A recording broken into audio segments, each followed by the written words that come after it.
let's get it.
Let's get it.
Let's get it.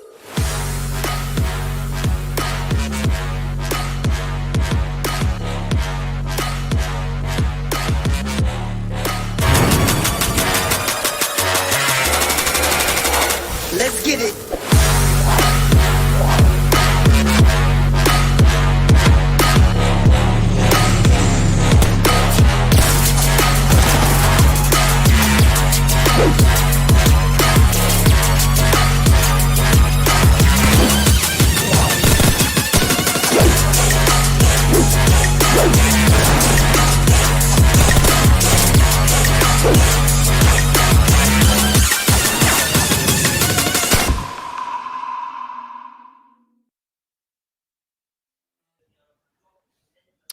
Welcome back, ladies and gentlemen. You are watching the PUBG Mobile Club Open Spring Split 2021, the regional finals of the Nepali edition, day number 2, as we are finally here.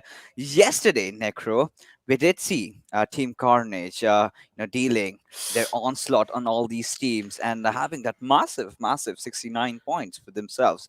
But as the storyline goes on, spot 2 to number 10 is wide open. The gap of merely 10 points. Indeed, of course, we just saw a Carnage just absolutely decimate people, but also at the same time, Wives were doing it also the same thing as well. Now, so many teams are in there. For example, Elementrix, they weren't really show up. They weren't really proving their mettle yesterday, though. But today might be a big day for Elementrix as well, because we do know they do have the experience in their hands, and if they actually apply it in the game, things are going to be turning in their way pretty soon. Yeah, I mean that might possibly happen because apart from the first team that's on the top, that's Team Carnage, like I just mentioned.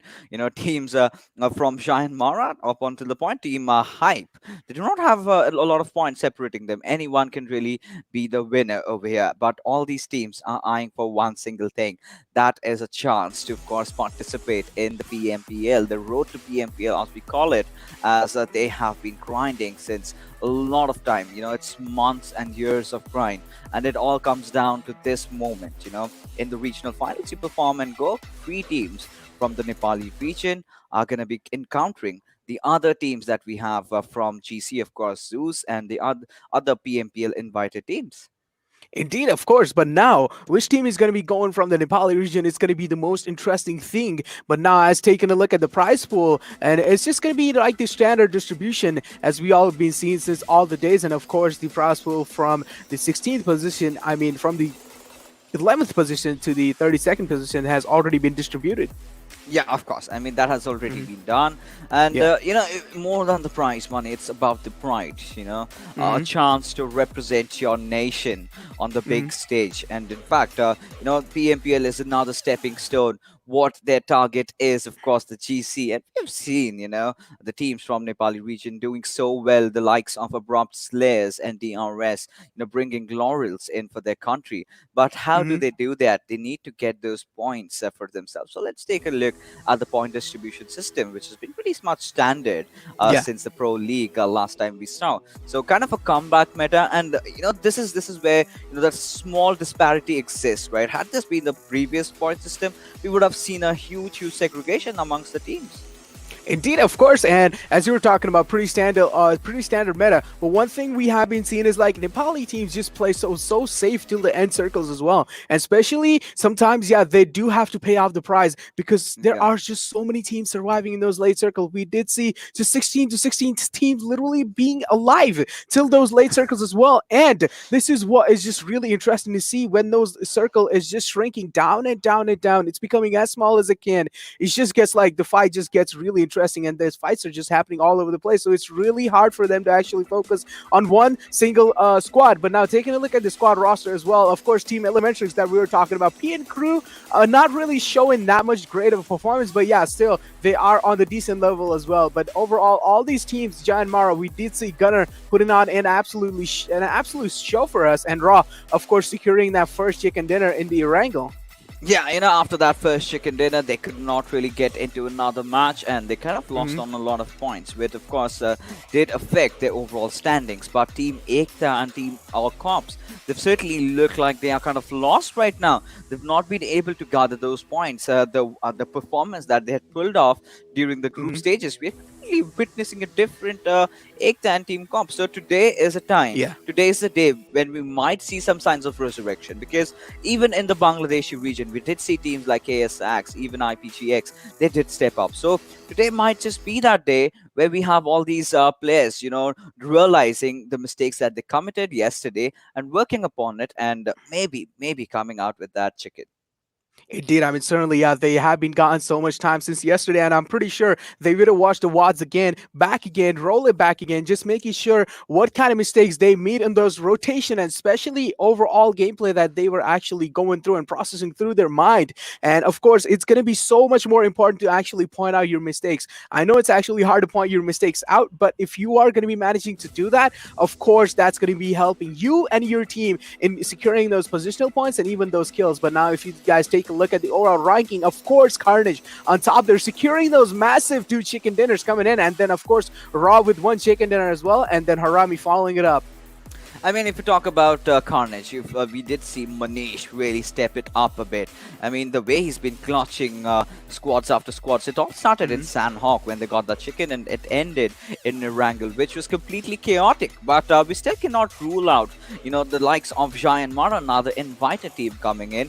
And as expected, they are kind of sort of delivering. But this is where the difference, look at the difference, from the second spot till the 8th spot. And even as we move on further, on towards the 10th position, it's 29 points. So Team Hype, Team KWIN, they still do have a good chance in making that comeback in. But this is where you have that, kind of a line being drawn, right? This is where teams like Elementrix, PNCO, PWP, Corps, Ekta, and H2o need to pick themselves up, because if they do not do today, the pressure is going to keep surmounting. Indeed, I mean, as you can also see, Elementrix, Hype, and KWIN barely hanging off this cliff. If they will actually want to do something in the future, they will have to come up with so many new strategies, and it's not going to be easy to build strategies last seconds. Of course, there was 1 day gap between the entire days that has been happening. Of course, they would have watched their WODs, as I was talking about, and maybe they actually came up with those second-hand sleep strategies up. So today is going to be interesting to see what kind of gameplay all these teams are going to be showing.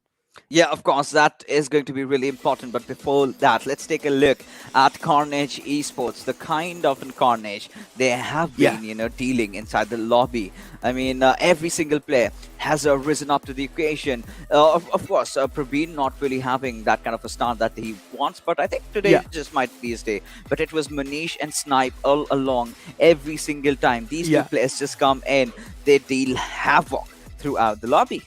I mean, yeah, because of course Jiggle is their IGL, and Jiggle is actually doing such a great job in actually positioning his team. And as you were talking about Prabin, he is the support player. So yeah, of course, even if support player doesn't really manage to get that many kills, it is actually fine. And talking about Snipe, of course, he is the sniper, proving his name. And then if you take a look at Manish as well, he is going to be the assaulter of their team. But now, taking a head-to-head comparison between JyanMaara and Harame, of course, both of the teams are showing such a great performance. But I still feel like JyanMaara has more pack of punch in them. Yeah, of course, and it clearly shows in terms of their stats, right? They've got that experience in, but Harame still has that 1 chicken dinner to kind of back themselves up. But just that 1 point difference between these two teams, and this shows how closely contested the Nepali region is. And we've been saying this throughout the group stages, and we would also say the same thing. The players are tending to try to keep all the fights till the end and become so chaotic. I mean, in the last time when we did cast Sanhok, there was almost around 10 teams alive. Within a blink of an eye, just 3 remain. So that's how quickly teams get decimated trying to get inside those end circles. So teams need to start figuring out that they need to take some mid-game fights, try to catch someone off guard while they're rotating, try to build in as much space as they can in those final circles, so that you get that extra room for movement, you get that extra space to kind of breathe and take the fights on your own accord. But that hasn't been the case over here, because it's been so sticky. Even in the Katka zone that we did witness yesterday in Erangel, things really went bonkers for all these squads. JyanMaara did play amazingly well, but it was the boys from, of course, Carnage securing that final chicken. But as we move along, again, those same 4 maps that we have. Moving on to Erangel, who do you think might just make a comeback in this one and get the chicken? Well, I mean, to be honest, yeah, I do have expectations for Elementrix, but I feel like Carnage overall might be taking the chicken dinner in their hands. I mean, it's a heart and mind dilemma that you're having over here, and I would not, complain because that has certainly been the case. You've got high expectations from a team like Elementrix, but we gotta see how they perform, and let's see where Hmm. actually are they gonna perform. And taking a look at the schedule that we have in front of our screens right now, Erangel, Sanhok, Miramar, Erangel, pretty much standard. We've been doing the same thing from the group stages, and this time, of course, Vikendi is not included. Vikendi used to go a little too slow, and it kind of extended, and it all came down to the fact that how do the teams, whichever team had that advantage in those final circle, because the movement area was so less. So yeah, that's out of the picture. Let's talk about Erangel. You did say that Carnage might just come out on top on this one, but I really feel teams like JyanMaara, or maybe Team Extreme, even TDP have been playing quite well. And amongst all this, we have disregarded one more team. That's Team Vibes. Indeed, yeah, we've not been focusing on Team Vibes much more, but of course, Team Vibes has one of the most essential firepower coming in inside this Yeah. entire competition as well. But still, for now, I haven't really seen like Team Vibes popping off that much as they were popping off in those game stages as well. But now, as I'm talking about, I'm gonna hold on to my words for a second because the game is completely live right now. And as I was talking about this, yeah, so Vibes isn't really able to pop off that much, and certainly Carnage are still proving their grounds from the group stages till now. So we would definitely have to watch out for Vibes as well, because we do know Hungry Box is one of the like main firepower that Vibes has to offer, and even though Zod and then Malik also like overall complete Vibe teams is just like a pack of good vibes. Yeah, I mean, considering how the flight path trajectory has been going across, I mean, it's heading from Stalbert to its military base, and by the looks of it, we might just get to see maybe another Gatka circle, or maybe something happening around the mansion. So we've seen those recent trends in PUBG Mobile, where you kind of have some similar circles popping off, but sometimes the gods of PUBG Mobile are merciless to the players. They kind of throw them a zone, which kind of tends to set them off. I mean, you get a circle like, say, Primorsk, or maybe towards Zaki, and all the players have a lot of a tough time kind of trying to traverse around the map. So as we move along further, we see those drops coming in pretty much standard. PN crew really loving the Siverny area. I mean, talking about this particular squad, I had a lot of expectations from the likes of Sandesh, Ayush, and Avsec, especially from how they performed in the past PMCO. But certainly this time they've been kind of off lately. So I really want Oh, this team to also step up. But there you go, the circle coming out, a Northern Zone. I feel like this is deja vu again because I've seen this circle so many times in the past as well.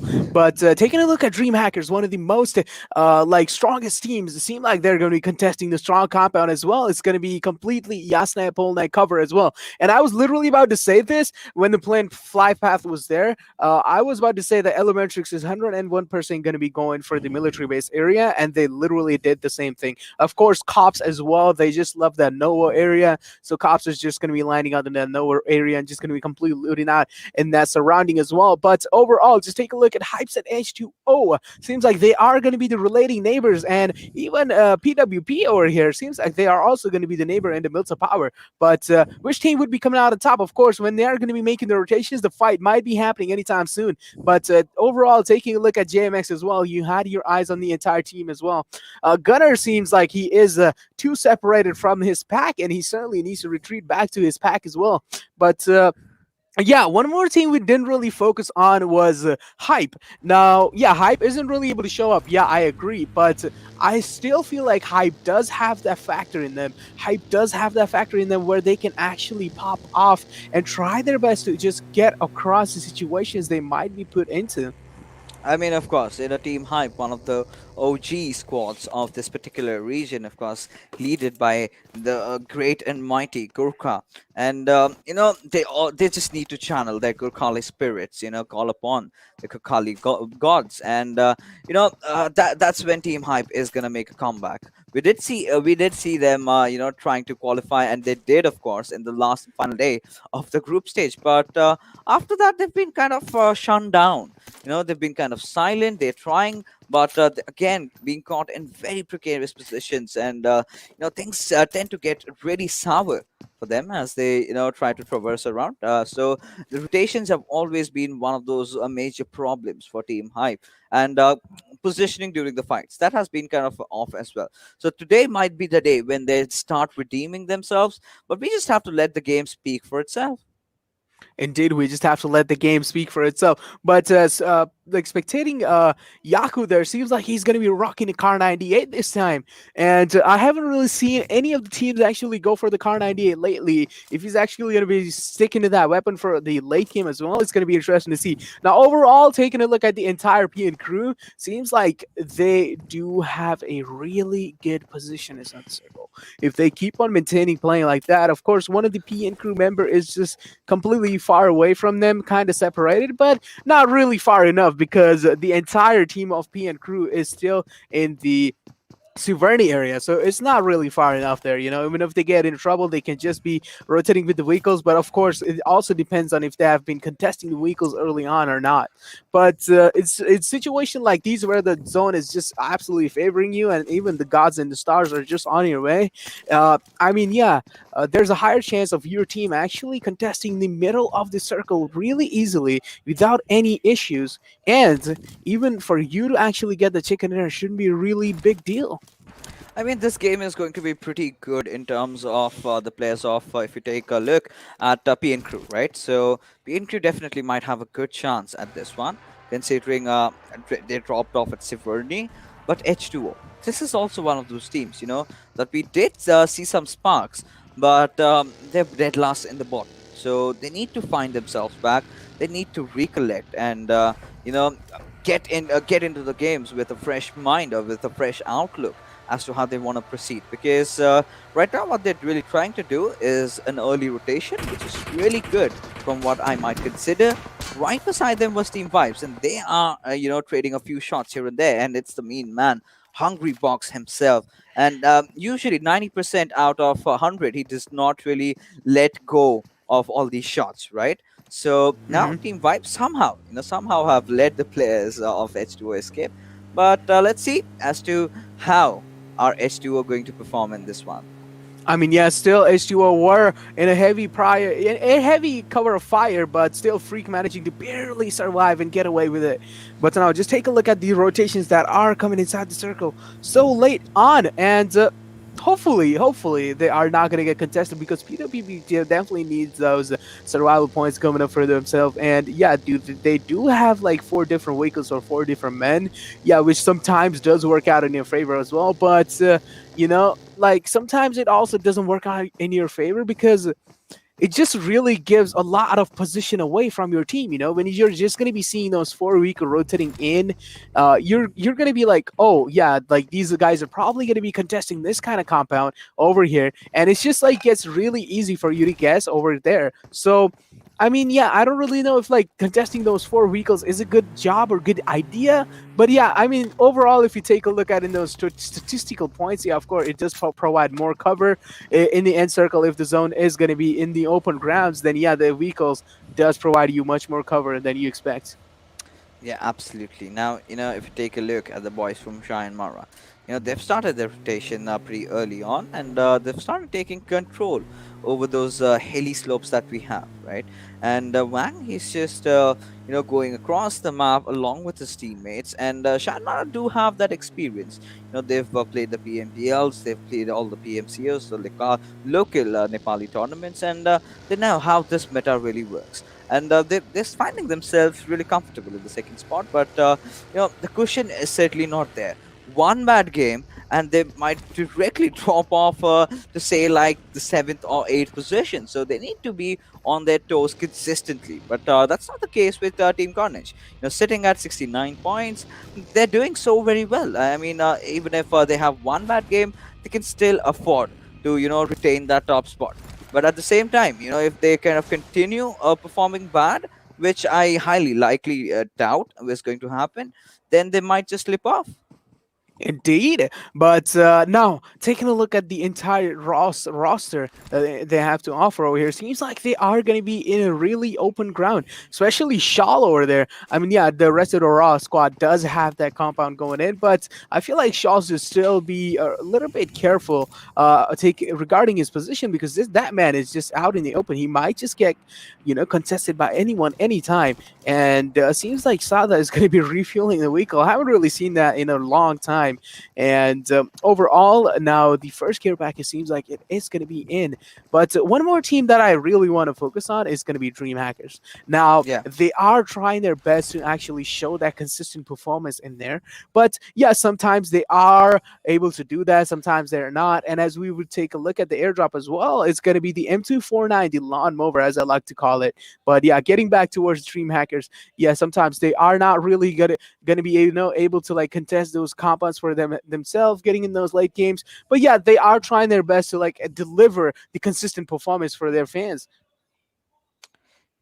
Absolutely. Now, considering that we did get to see that M249, that is a certainly weapon that can actually mow down squads after squads if you Yeah. use it properly. But look at the teams, trying to converge at a certain point over here. So, every single one wants a center spot. Carnage already has a good spot, but I think they would want to get a few kills here and there.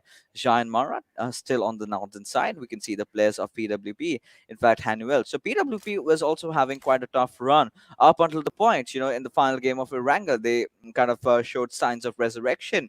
And the disappointing run for Team Ekta continues as Augie has been knocked and eliminated already by the players of PN2. Indeed, that's a massive disappointment coming in for them as well. But now just take a look at how much fire Ikta has to deal with from Ayush there.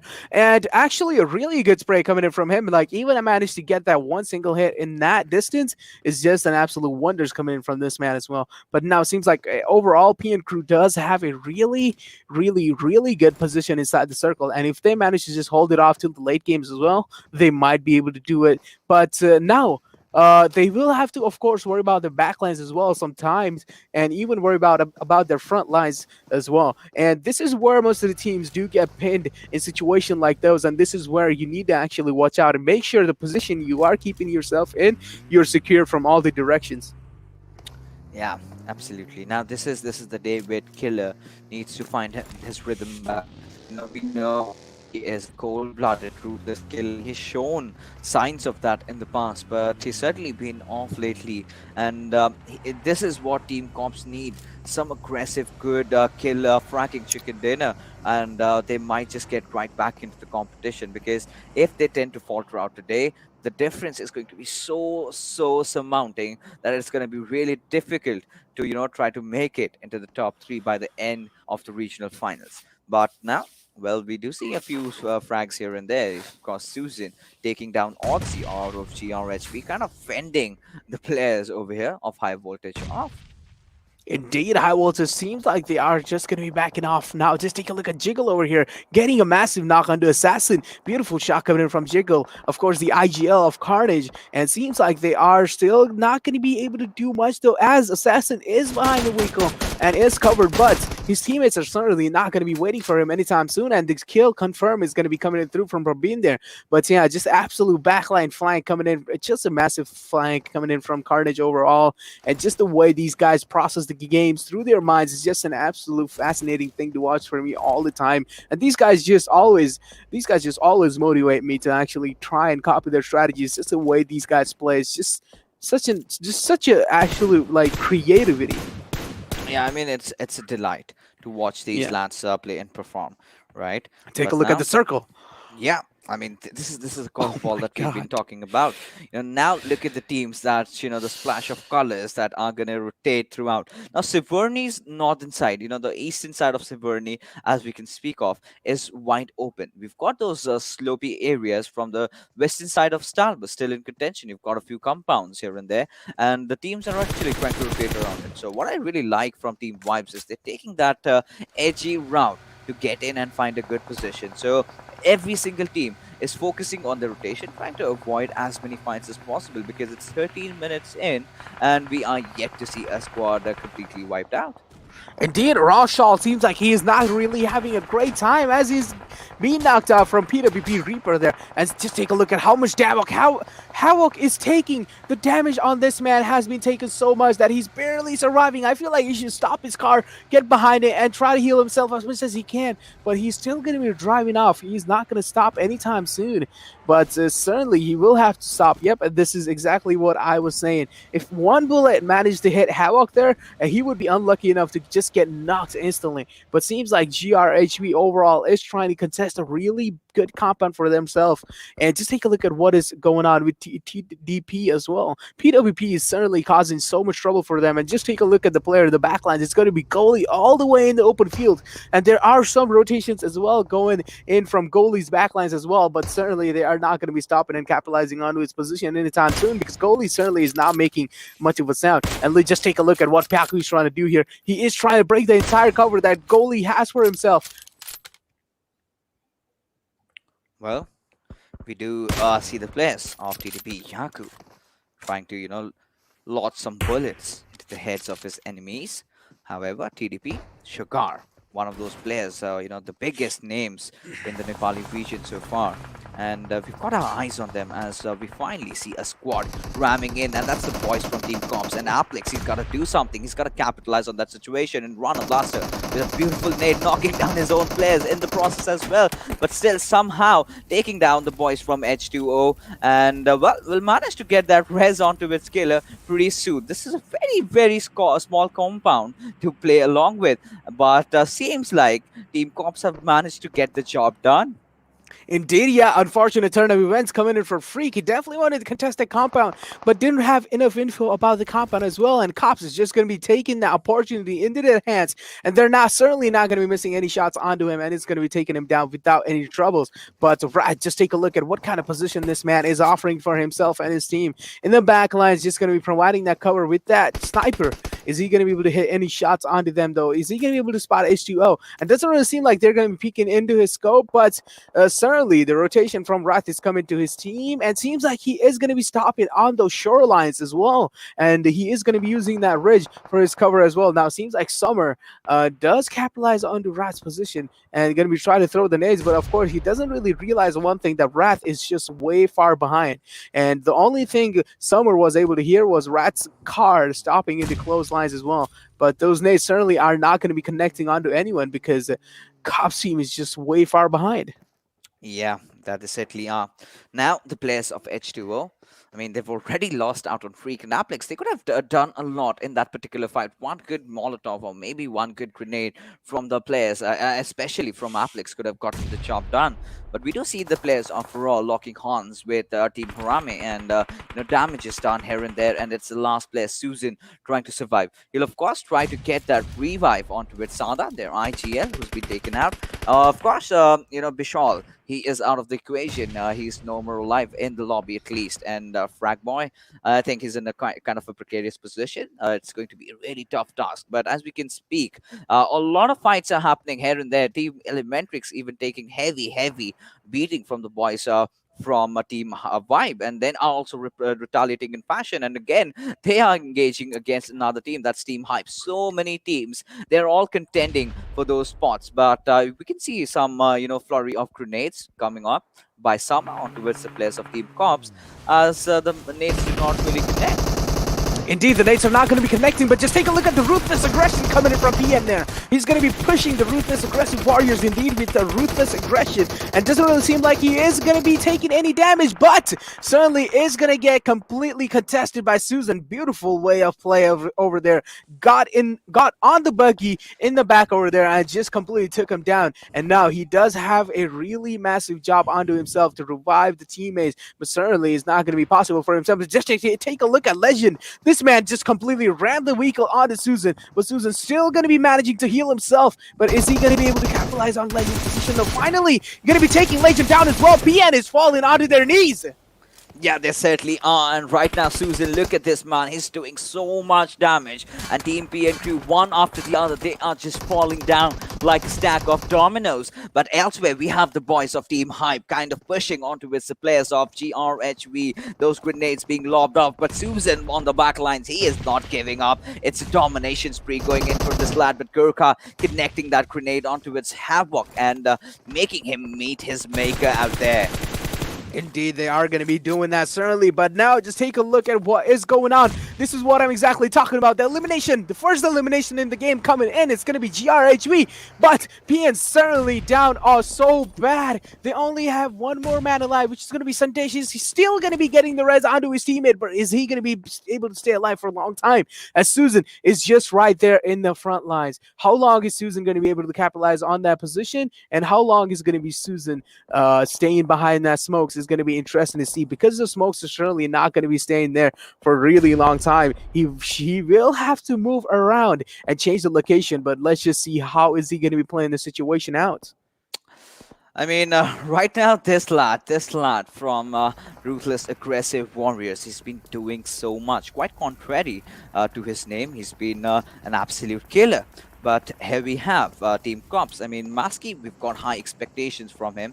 And finally, they're starting to deliver. I mean, 3 kills already. And, look at this. This is the irony, right? So many players are falling down, but still just that one squad being eliminated. And I believe Rat Blaster knows exactly where the players of H2o are and just hammering down them with those bullets, those grenade going in. I think it's going to do some heavy damage. And the Molotov inside the waters, yes, I mean, did not question the physics on this one. But, as long as bodies are burning, we don't mind. Summer trying to take that damage going underneath. He needs the oxygen. He needs to come up. But how is he going to do that? As he finally gets taken down by Killer, who has the M249. Indeed, the M249 is still just showing its works in true color as we take a look. Hype Gurkha has been taken down. Their IGL is certainly going to be taking a leave over here, but now Hype will have to work around the situation that they are put into. Stereotype certainly not really want to challenge the fight, because just take a look at the zone. How much damage is it dealing? The zone is just going to be chipping out so much damage as long as these guys just keep on deciding to stay behind the cover and keep on healing themselves. I mean, yeah, it does make sense, but now Shah making a massive mistake, as Stereotype just going to be capitalizing on to Shah and has been caught off guard instantly. But Stereotype certainly needs to get inside the circle. Is he going to be able to make it though? I don't think so. I don't think so. Stereotype is going to be having a long time enough, and certainly Team Hype is also eliminated out of the game. And now just take a look at this over here. Carnage, Praveen going to be getting the res onto Snipe there, and now Elementrix and Hype also have been eliminated. We did see in the past, but Elementrix also has been eliminated. This is exactly what I'm talking about. When it's those late circles, there are so many eliminations just following up. Just take a look at the kill feed. It's just all over the place. I mean, I completely agree with you. It's completely dancing over here as finally Carnage get themselves inside the action, inside the battle arena. As we speak of Shigil getting those confirmation 2 kills already for Team Carnage, but with so many men surviving, they can get more. And right now, what they're focusing on is a good position. But right now, Team Vibes, Hungry Box, he knows there's someone coming in the fray. And Jiggle did try to get that early peek, but he could not, and he's just backed off. Indeed, backing off would be the most mature choice you can make in certain situations like this. But now, take a look at Wipes as well. Malik is in massive trouble. That nade! Oh no, it just rolled off the cliff. Malik barely getting lucky. Now that nade is also going to be doing a lot of damage to Jiggle. Barely surviving as well. There are so many nades being thrown, and just the accuracy of the nades is just absolutely fascinating. But just take a look at Sus. That man is not scared of anyone. He's just going to be taking the rotation. He's going to be taking his chances. Now, it's going to be a massive fight coming in between Carnage and Wipes. Which team is going to be coming out on top? And Jiggle certainly taking 3 kills. Jiggle is just absolutely proving himself this game. And he is definitely going to be feeling himself. Just take a look at these tap shots coming from Reaper. Certainly showing that he is one of the most OP members they have to offer. And as I'm talking, Wipes is also going to get eliminated in the process with only 5 kills. I mean, that's how the ship blessings for Team Hype. I mean, not just those 4 points out of this game, Team Vibes as well, taking those 6 points from this one. But it's still okay considering the spot that they're holding in for. But Team Cops finally stepping up when the occasion arises. They knew that this had to be their day. They've got all their 4 players alive. They've got those 5 kills going in for themselves. TDP, again, this is another team where Shagar is completely in a domination spree over there. But Carnage, well, they are all still alive. They've got that res onto its Shiggle. They did not look like they want to stop. Team Vibes, they have been eliminated just right now. But now, Probeen, he's got his eyes onto the players of PWP. They've got their eyes everywhere. The numbers, the advantage from the extra men that they have in the lobby right now, helping them out over here as season falls down to Cops. And Cops, oh my goodness, one after the other, they are racking up so many kills. Indeed, Killer Whitey still definitely going to step up, and as we keep on talking, PN Crew has been eliminated as well. Now, PWP, one of the teams that we definitely did not expect them to actually stay alive in those late situation as well. And now, if we take a look at Lucky OP, he is just going to be barely proning in the open ground, as he doesn't really have much cover going in for himself. And I don't really know what Reaper is doing at this point, because I feel like he should be getting the res onto his team at first, and then try to contest any kind of fights. Because the earlier you get the res, the later and the sooner it's just going to be better for your team as well. But now just take a look at Snipe. Is he going to get spotted by him though? This is just a really brilliant positioning coming up from him. If he gets spotted, then Carnage might be in a massive trouble, because Snipe is definitely one of the main snipers that Carnage has to offer. And now just take a look at the entire situation. KWIN has put themselves into Rag, of course, down to really low HP as well. And KWIN doesn't really seem to have much of the meds going out to their favor as well. And while take a look at Rag, that man has just completely racked up on meds. Yeah, I mean, he does not have anything to really survive on. And let it dawn that he's just got those 7 bandages. So many fights happening left, right, and center as Lucky.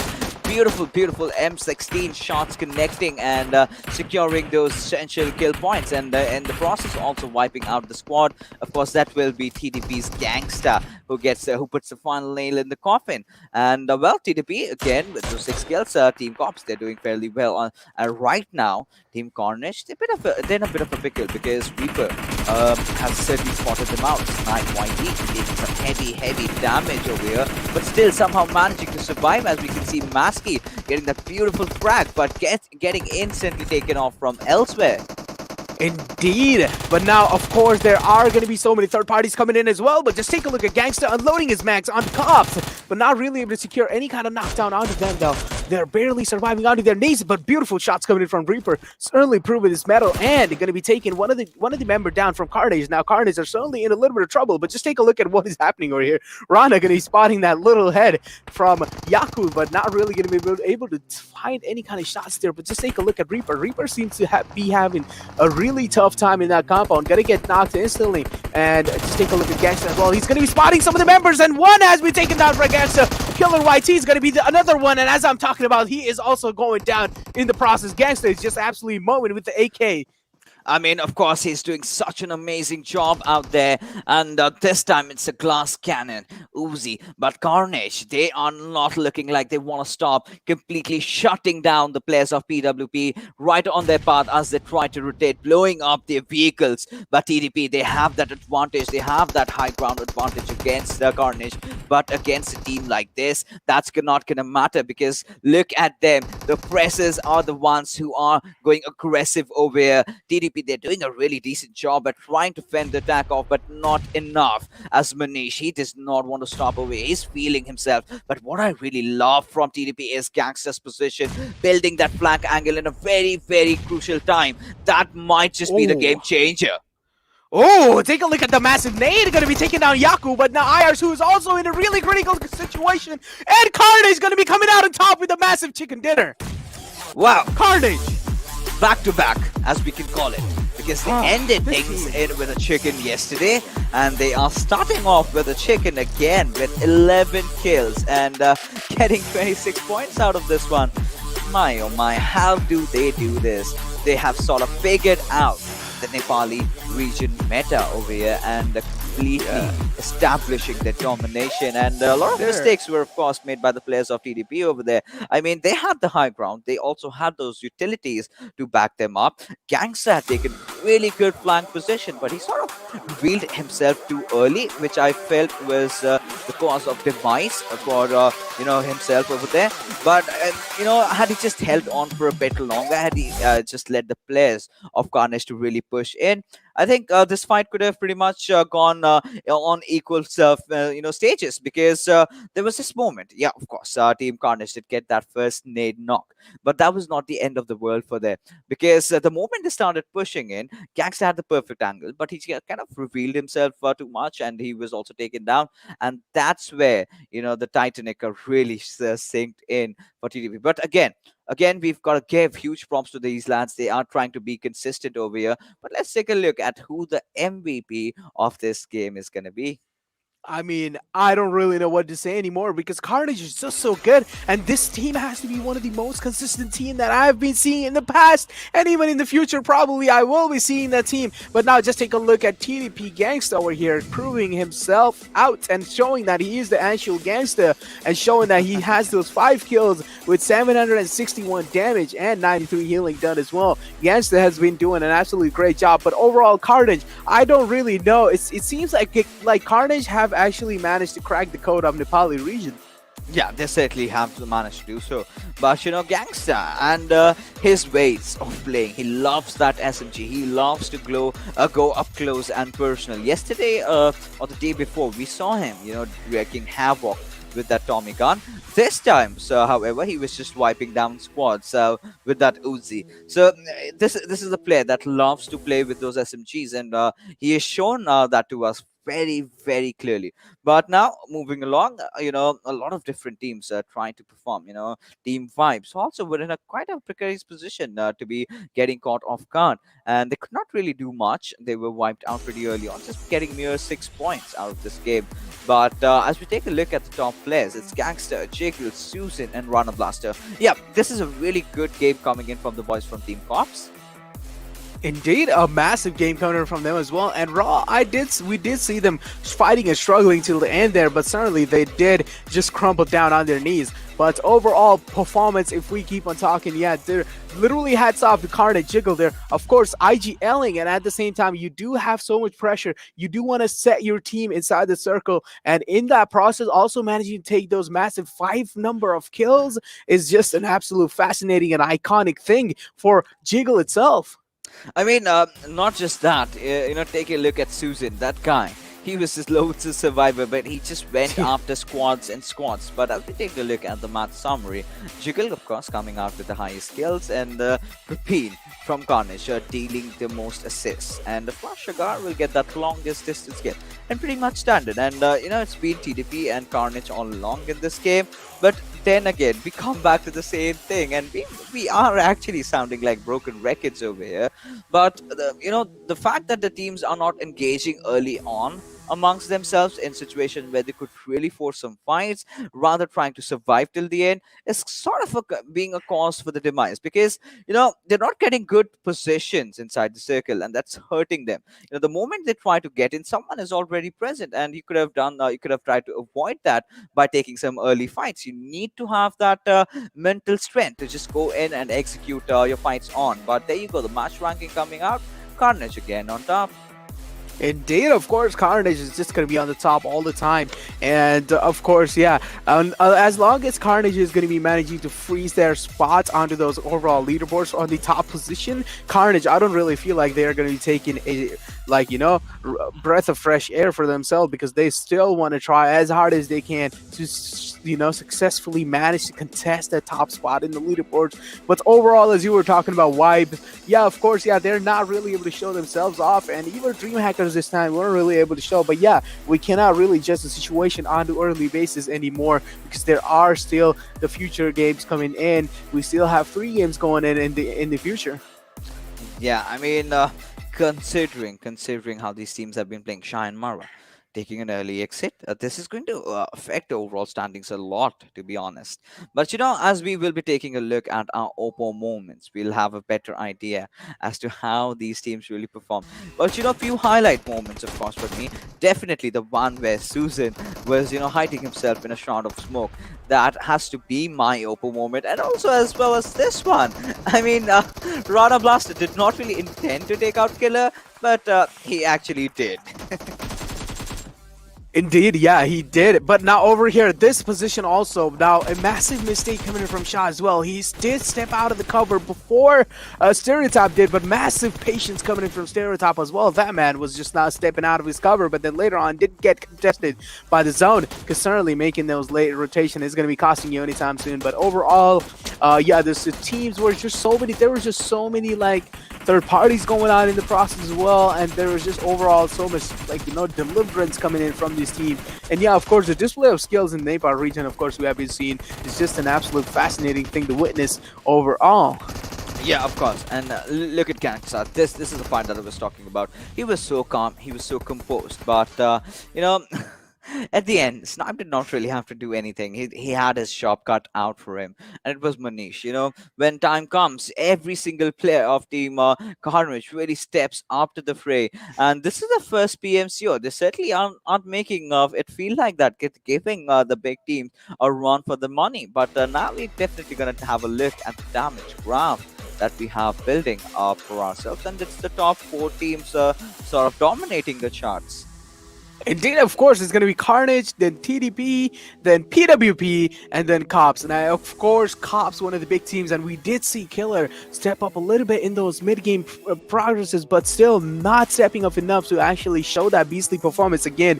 I want to see a Deja Vu coming back again. I want to see Killer just absolutely mow down anyone in his way, just the way he did with those when he got those 13 kills, and that was an absolute iconic moment. Yeah, that certainly was. But the disappointing one continues for Team Elementrix, and now JyanMaara kind of just managing to secure that 1 point out of this game. That's gonna hurt them in the overall standings, and we've been saying about this. We've been ranting about it. That one bad game for any of these teams are gonna make things so difficult, and you're going to see a huge, massive change in the total points table. But one thing certainly has not really changed is Team Carnage. They're just going to further solidify their lead.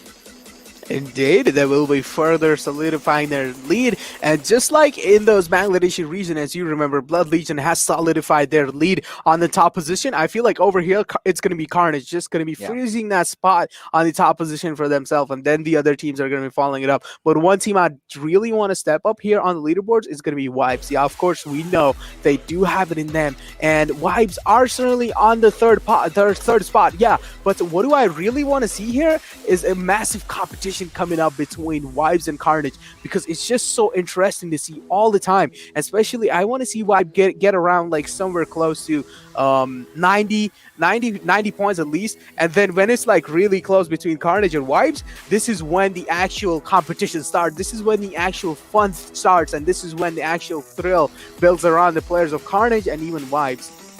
I mean, right after the first game of the evening, we've got the players of Carnage sitting at 95 points or 40 points lead for these lads. I mean, that's a huge number to really put on so early on to get onto the tournament's regional finals. But Team Vibes, they're not far behind, and TDP, of course, gets into that beautiful second position.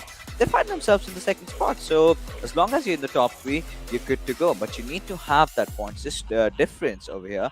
But look at the players of PWP. They were kind of struggling in the bottom, and after that, after this game of Erangel, they've picked themselves up. Indeed, they have. But one more team that I really want to step up is, of course, is going to be Elementrix. They are not really able to prove their element. They need to step up. They need to do something unique to actually come out top. And this is what I'm saying all the time when it comes to Elementrix. But I really want to see this team succeed no matter what. Yeah, even so do I. But they are their own masters. We'll have to see how they perform. But right now, we will be heading for a short little break. You guys don't go anywhere. We will be right back.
Hello and welcome back, ladies and gentlemen, to the PUBG Mobile Club Open Spring Split 2021. The Nepali Region Regional Finals is what we are casting right now. And well, Carnage, getting those back-to-back chickens, they've gotten that very beautiful, sweet lead of 40 points. And I think in the map of Sanhok, where anything can possibly happen. And yesterday we did see them clutching it out, getting that chicken again. And it was the first one of the day, and it was Manish that was in a 1v2 situation against Team Vibes, but he was relentless, he was fearless, and he managed to get one for his team. But now they're on a hat trick.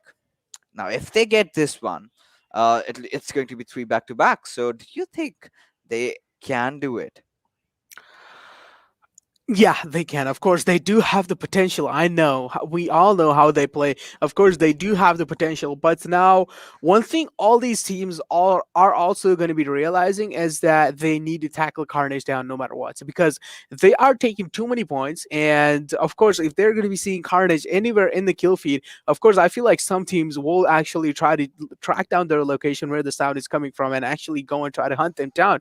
Because if they're actually going to be building such a solid lead, and of course they do have the potential to actually just get back-to-back chicken dinners, and Carnage needs to be stopped somehow. So yeah, that might be the way to actually stop Carnage. I mean, yeah, to be performing really well, you tend to become the easy targets, and I wouldn't be really surprised if a few teams might just contest them near their drop location. But with that being said, we have the flight path trajectory heading on all the way from Kampong towards Cow. So again, this is the same standard thing with Sanhok. Does not matter where the flight path trajectory is. You can go to anywhere in this particular map. So a lot of teams are trying to actually head into their desired drop locations. Kampong, however, being left wide open. Indeed, Kampong being left completely wide open, and of course, Ekta seems like they're gonna be. Take a look at the zone. I swear to God, it literally feels like deja vu. It, you know, this is where things start going really south, right? For teams. I mean, the circle has gone northwest, but now the players of GRHV have a really good chance because they've taken control over the Camp Alpha area, and one of their players is at the shrine. But at the same time, they might just be contested by the boys of B and crew. Indeed, there might be, but now taking a look at the entire situation that is happening in the middle of the map. Now, of course, Carnage, if they actually want to make the rotation through, they will have to go from the complete left side towards the side of Wipes. But yeah, of course, them getting tackled by Wipes is a massive chance as well. But if they actually want to make their way in through safe, that's the only way Carnage can be playing. And overall, KWIN seems to be their neighboring people, and yeah, it seems like KWIN are actually in a really massive disadvantage if they actually decide to fight Carnage over here, because Frenzy and Dondai are in the other place, and Kazi and Rog are just separated away from their initial teammates. Now, overall, if KWIN does decide to actually go against Carnage, they're going to be having a hard time. But focusing on the other situation, on the other position, seems like Hype and one more team with them are going to be contesting on that boot camp area, and seems like we might be seeing an early fight coming in inside boot camp if these guys, of course, decide to fight each other. Absolutely, boot camp always being that hotspot, but TDP, they're gonna enjoy their own sweet time over here. They're gonna get done with the loot. They're gonna get going inside the circle. But as we speak, we've got Sandesh spotting out the players of Team Corps, and this is a big fish that he's managed to catch, and it's going to be none other than Masky. So Cops really not kind of having the start that they would anticipate for themselves, at least in Sana, because in Erangel they were really popping off, and this one kill to P and crew is what they needed to get their confidence back. Indeed, they will. But now, if you're taking a look at the entire situation and the zone shift, there are so many teams that are outside the zone as well. And when they are going to be moving in, of course, there are going to be fights happening. And as we all know, Sanhok is such a small and contested map, and fights happening in there in early on. Of course, Nepal region, it's actually kind of unbelievable because we have just never seen any of these teams step up in those early game fights. Because even in the boot camp area, I thought there might be a fight coming in, as Team Hype definitely had some neighbors right next to them, and still there is no sign of any kind of fights going on anywhere. Yeah, I mean that's pretty much what we have seen so far, even throughout the group stages. But I'm telling you, once the fifth circle starts kicking in, so many bodies are going to be falling down one after the other that it's kind of it gets difficult, even for the observers and also the casters to keep a track of how many teams are falling down. And I would have loved to see some early on fights. We did get to see those individual fights being taken, but not a 4v4 skirmish that I would love to see. Because again, the teams, when it's just we keep telling about this one thing, try to get into early game engagements. But this is the fact, when you've got those money, if when you've got the slots for PMPL on the line, you need to make sure that you try and survive till the end. And even if teams kind of tend to engage on early, kind of lose a few players in the collateral collation that we get to see. So we have to see as to how teams really proceed in the map of Sanhok. But right now, it's the boys from KWIN who are again taking the waterways. Indeed, the waterways, of course, sometimes they do tend to be really risky, but also sometimes they do pay off. And when they do pay off, it's just an absolute sweet juice coming out. But now, if you are going to be taking a look at over here, seems like GMX might be going up against TDP anytime soon. And we already know what kind of pack does GMX have. And it's going to be interesting to see which team would be coming out on top if they do end up engaging each other. But now, for example, now, if you're taking a look at Carnage over here, seems like they are not really going to be focusing on to those early positioning as well. And Carnage certainly taking their time and making those rotation inside the circle. But overall, the way Carnage is playing right now, it's definitely going to be hard for us to see how they're going to be, progressing on to in the future. Yeah, I mean, I'm really interested because I do visualize this team in the PMPL already, and not just participating over there, but also dominating with the kind of a gameplay that they've been showing. And I mean, it's going to be a delight, to be honest, if we get to see Carnage against Blood Legion, two aggressive teams, and who comes out on top. A lot of big questions still stand. But that's for another day, to be honest. We're still in the regional finals, and well, Team Carnage will, of course, try and try the very best to secure that first position. And the top three, I think this team has gotten in them. It's the first that they are really looking out for. But as we speak of them, we can never rule their counterparts. That's Team Vibes. With the kind of an addition that they've got Zod and the likes of Hungry Box, of course, with Malik and Shinx for being those two players that are an absolute anchor for their team. This team is also one of the teams that is one of the highest contenders to try and go for the PMPO. Indeed, they are one of the highest contenders to try and go for the PMPL.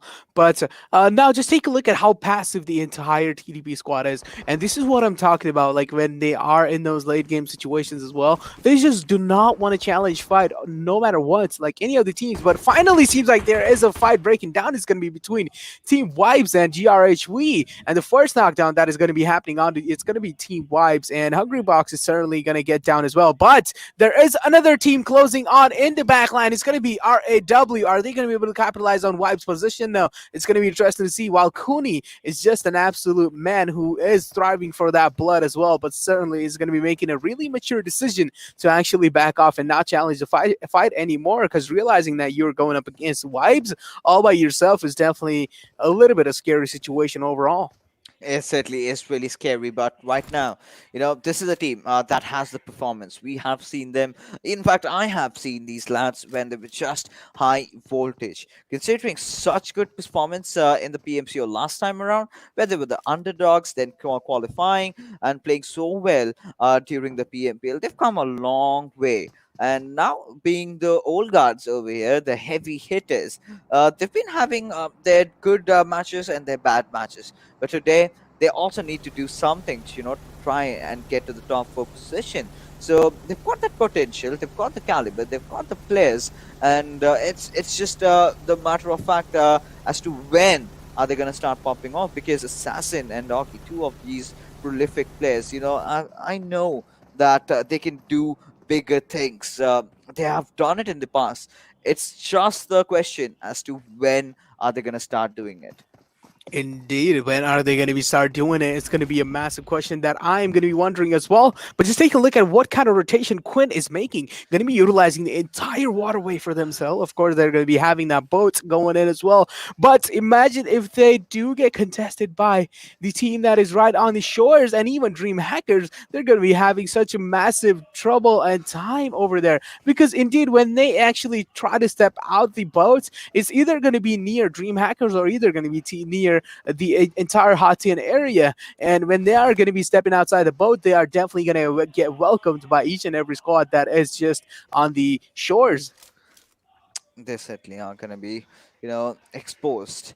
But that is what I've been always skeptic about, right? I know that if you tend to take those waterways, I've seen even bigger teams falling to that, because once you are out in the waters, you're helpless. You just got that boat. The moment it gets blasted off, there either you get picked off, and this is the case with them now. They've been spotted out. I think they're just counting on that. On the fact that maybe Team Ekta has not spotted them out. So finally, they'll be making a move, as we can still see almost 50 to 60% of the circle still in water. And there you go, Indeed, yeah. And like we now were it talking. seems Yeah. like, yep. Certainly, Quinn is going to be in a massive trouble, and swimming your way inside is just so lazy moment coming in for each and every single team now, especially if Quinn are gonna get spotted even inside the circle. And just take a look at what Ekta is doing as Oh, well. this Seems like chase they is are there. gonna be meeting Quinn as well.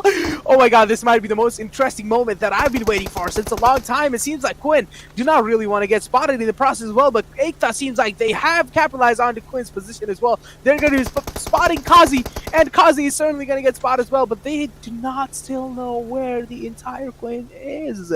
They are certainly scoping it down, but it doesn't really seem Um, like Quinn is going to be popping up anytime soon. And Ekta barely missing out on Quinn frags. I mean, what they could have really possibly done is had one of these players, try to get inside the water, spot that very essential spots, and then maybe try and take those players down. But it is what it is. But right now, what we do see in front of our screens is the players of JyanMaara locking horns with the players of H2o. It's a 3v2 situation from what we can see, and both of them are inside the circle. Indeed. But now, H2O is certainly losing one of their players out in those early stages is going to be such a massive disappointment coming in for them as well. But how are they going to be playing in the rest of the well as well? What are they going to be doing special that will be actually separating them from the other teams that are trying to survive in as well? This is what's going to be interesting to see. Is H2O going to be coming up with a new strategy, or just going to be repeating the history as well? This is going to be interesting to see. But H2O certainly does have a really solid compound going in for themselves, but also it's on the edge of the circle. Now they would really have to pray the gods to actually favor the circle onto their side, unless and until if they decide to get completely unlucky, then of course JMX Gunner is just ready with that frag grenade to take him down anytime soon. Yeah, I mean, it's going to be a pretty interesting fight. The players of H2O have certainly positioned themselves at good spots, but the next circle might decide their fate, to be honest, because they might have to move inside the zone. So that's kind of a tricky situation right now. But, well, we just have to wait and watch. If they're actually going to lob in a few grenades here and there, not a lot of openings, so you've got that thatchy roof kind of restricting the entry of those grains going out while it's being lobbed in the thin air. So it might be a bit of a problem. So Kana taking his own sweet time, waiting out. So the players of H2O might just go right out in the open, and then they would intend to punish them. Indeed, they would be intending to punish them, but in the kill feed, there was a massive frag coming in as well. Paragon took down Crazy, and now what kind of situation are those teams into is going to be interesting to see, but let's just focus on the fight that might be occurring in front of us. It's going to be between JM and it's going to be between H2o. Which team is going to be coming out on top, barely getting caught off guard? Aplex is taking heavy amount of damage in the process.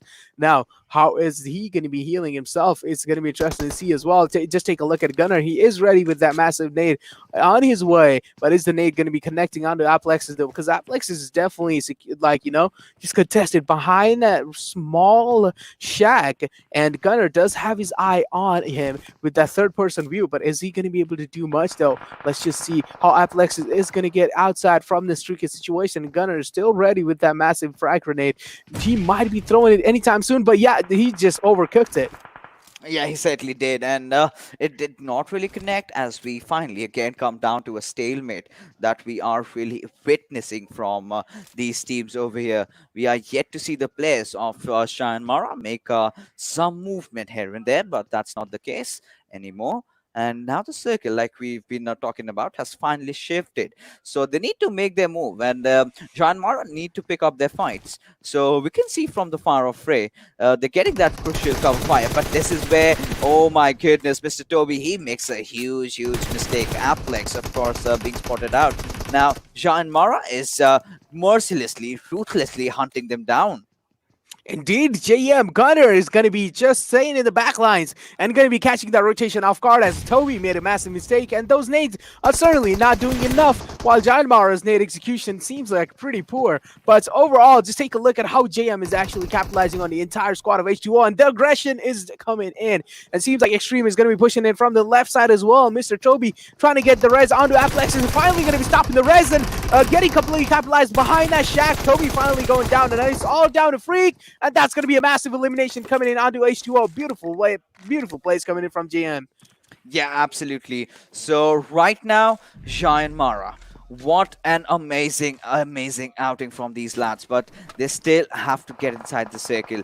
They still have to cross the bridge. And with the players of Team PNQ and Cops watching them from the edges, it's going to be such a daunting task for them. And now this is the team hype that we're talking about, traversing around the map with those scooters. So it's not going to be an easy time for them. But Train Crew, having heard those sound cues from the players of Team Harame, Delta is way too much in the open as he's getting mowed down with that M4, and Ayush making that huge blunder. How on earth could he miss that shot? But somehow trying to recover with a low toss Gwen. But I think that maybe might connect. Yes, Indeed, it does. that maybe connect, and it does connect. No. Take a look at the massive. Wait, it does not. It was Legend who Seems just it knocked was himself Legend. out. Oh no, that was an absolutely confusing moment for a second, because the way he threw the nade, it really seemed like that might have been connected, and then we just saw Legend just getting absolutely bombarded with that nade as well. And Legend finally gonna get res and completely in a really healthy situation over here. So Harame over here seems like it's gonna be really hard for them to actually get naded, because the ridge is favoring them, and certainly the slope, which is gonna be going downwards, the nade are just going to be rolling downwards, so it's really hard for them to actually get naded in this spot. But just take a look, these guys are just gliding downwards because the slope from the upward side is just way too much, and physically you cannot be staying on top there, because of course you would be gliding down. And Harame Godnight seems like he is actually struggling, and the same goes with each and every single member of Harame as well. But Legend seems like he does have his eye on the Milken, gonna be firing a little bit of shots, not gonna be able to connect any kind of shots onto him. And Legend certainly waiting for Milken to actually make any kind of mistakes, and just waiting for the right opportunity for himself to get the strike onto. Right now, Team PN Crew. Well, they've made their mistakes, but this, Legend fell down. Yeah, he absolutely did. This is not what you would be wanting right now in this kind of situation. But finally, we've got the players of PN Crew, of course, having spotted out boys from Team Hype. It's Gurkha, the last lonesome survivor. And how is he going to make it in? That's the bigger question out here. And that's the problem when you are the king of the hills. You've got the top position, but a lot of teams might tend to spot you out. But PN Crew sort of backing out from the situation. Stereotype falls down to JyanMaara's Gunner. And Team JyanMaara, by the looks of it, they are still struggling. They're still trying to get inside the circle. And from the backlines, they're dishing out so much damage, taking players from different squads one after the other. Indeed, now seems like Milgun is going to be falling down as well, as it's going to be Ayush from the backline is going to be taking him down. Ayush under heavy fire, and finally going to get capitalized, and the God9 is going to be finishing him down as well. Now, Extreme Liquid also went down in the process as well. There are just so many knocks happening. Even Rana Blaster going down by IR2. It's going to be TDP taking down Rana Blaster as well. Now, just take a look at Gurkha. The way he is playing the situation, does he know that God9 is actually just waiting down with Delta? Is he going to be able to capitalize onto that? Is he going to be Is he going to be able to read the position that Harame has put himself into? And it seems like Gurkha certainly is a really intelligent man, and certainly using the smart ways to actually not really aggress onto them instantly. It's going to be interesting to see. Now, BBEK certainly getting knocked from Harame as well. Is the res going to be coming in through, though? This is going to be interesting to see. And seems like they are not going to be resing any of their teammates, but just take a look at what Gurkha is doing.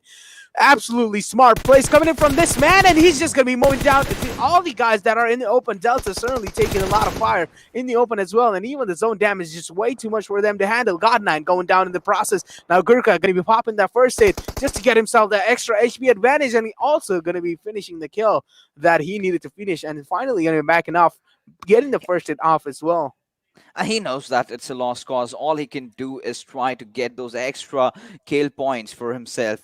He's taking quite some damage from the circle. It's still the fourth zone, though. So, not really worrying much. But this 1v1 between Delta and Gurkha might really be interesting, as he kind of throws in a Molotov, if I'm not wrong, and did not really connect. And now Gurkha realizes he needs to get the hell out of here, or maybe try to form another angle onto its Delta. Still, the battle between these two players are continuing, and is he gonna survive? He is so lucky. How does he do that? He's so lucky. He fell on the slope and then kept gliding, and of course the slope didn't do enough damage. That is one of the most luckiest moments I've been spotting, but certainly not lucky enough, as Delta is going to be there just waiting for him to just step outside of cover, and Delta is going to be capitalizing on his position and going to be taking him down. Another elimination coming in. It's going to be Hype.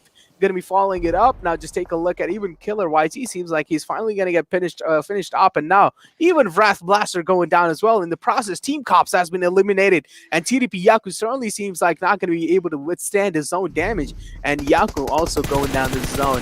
Now TDP down to 3 members only, and just take a look at KWIN. The way these guys utilize the waterways for their advantage is just an absolute really amazing thing to watch. Now just take a look at Dondai. Has spotted Shocker there, but is he going to be able to hit his shots though? Yeah, the suppressant fire is certainly coming in and trying to pre-fire the angles over there, but are those pre-fire going to be able to connect onto the heads though? Of course, if they do, that's going to be buying enough time for Dondai to make a rotation, but certainly it's not going to be that easy to actually find the headshot.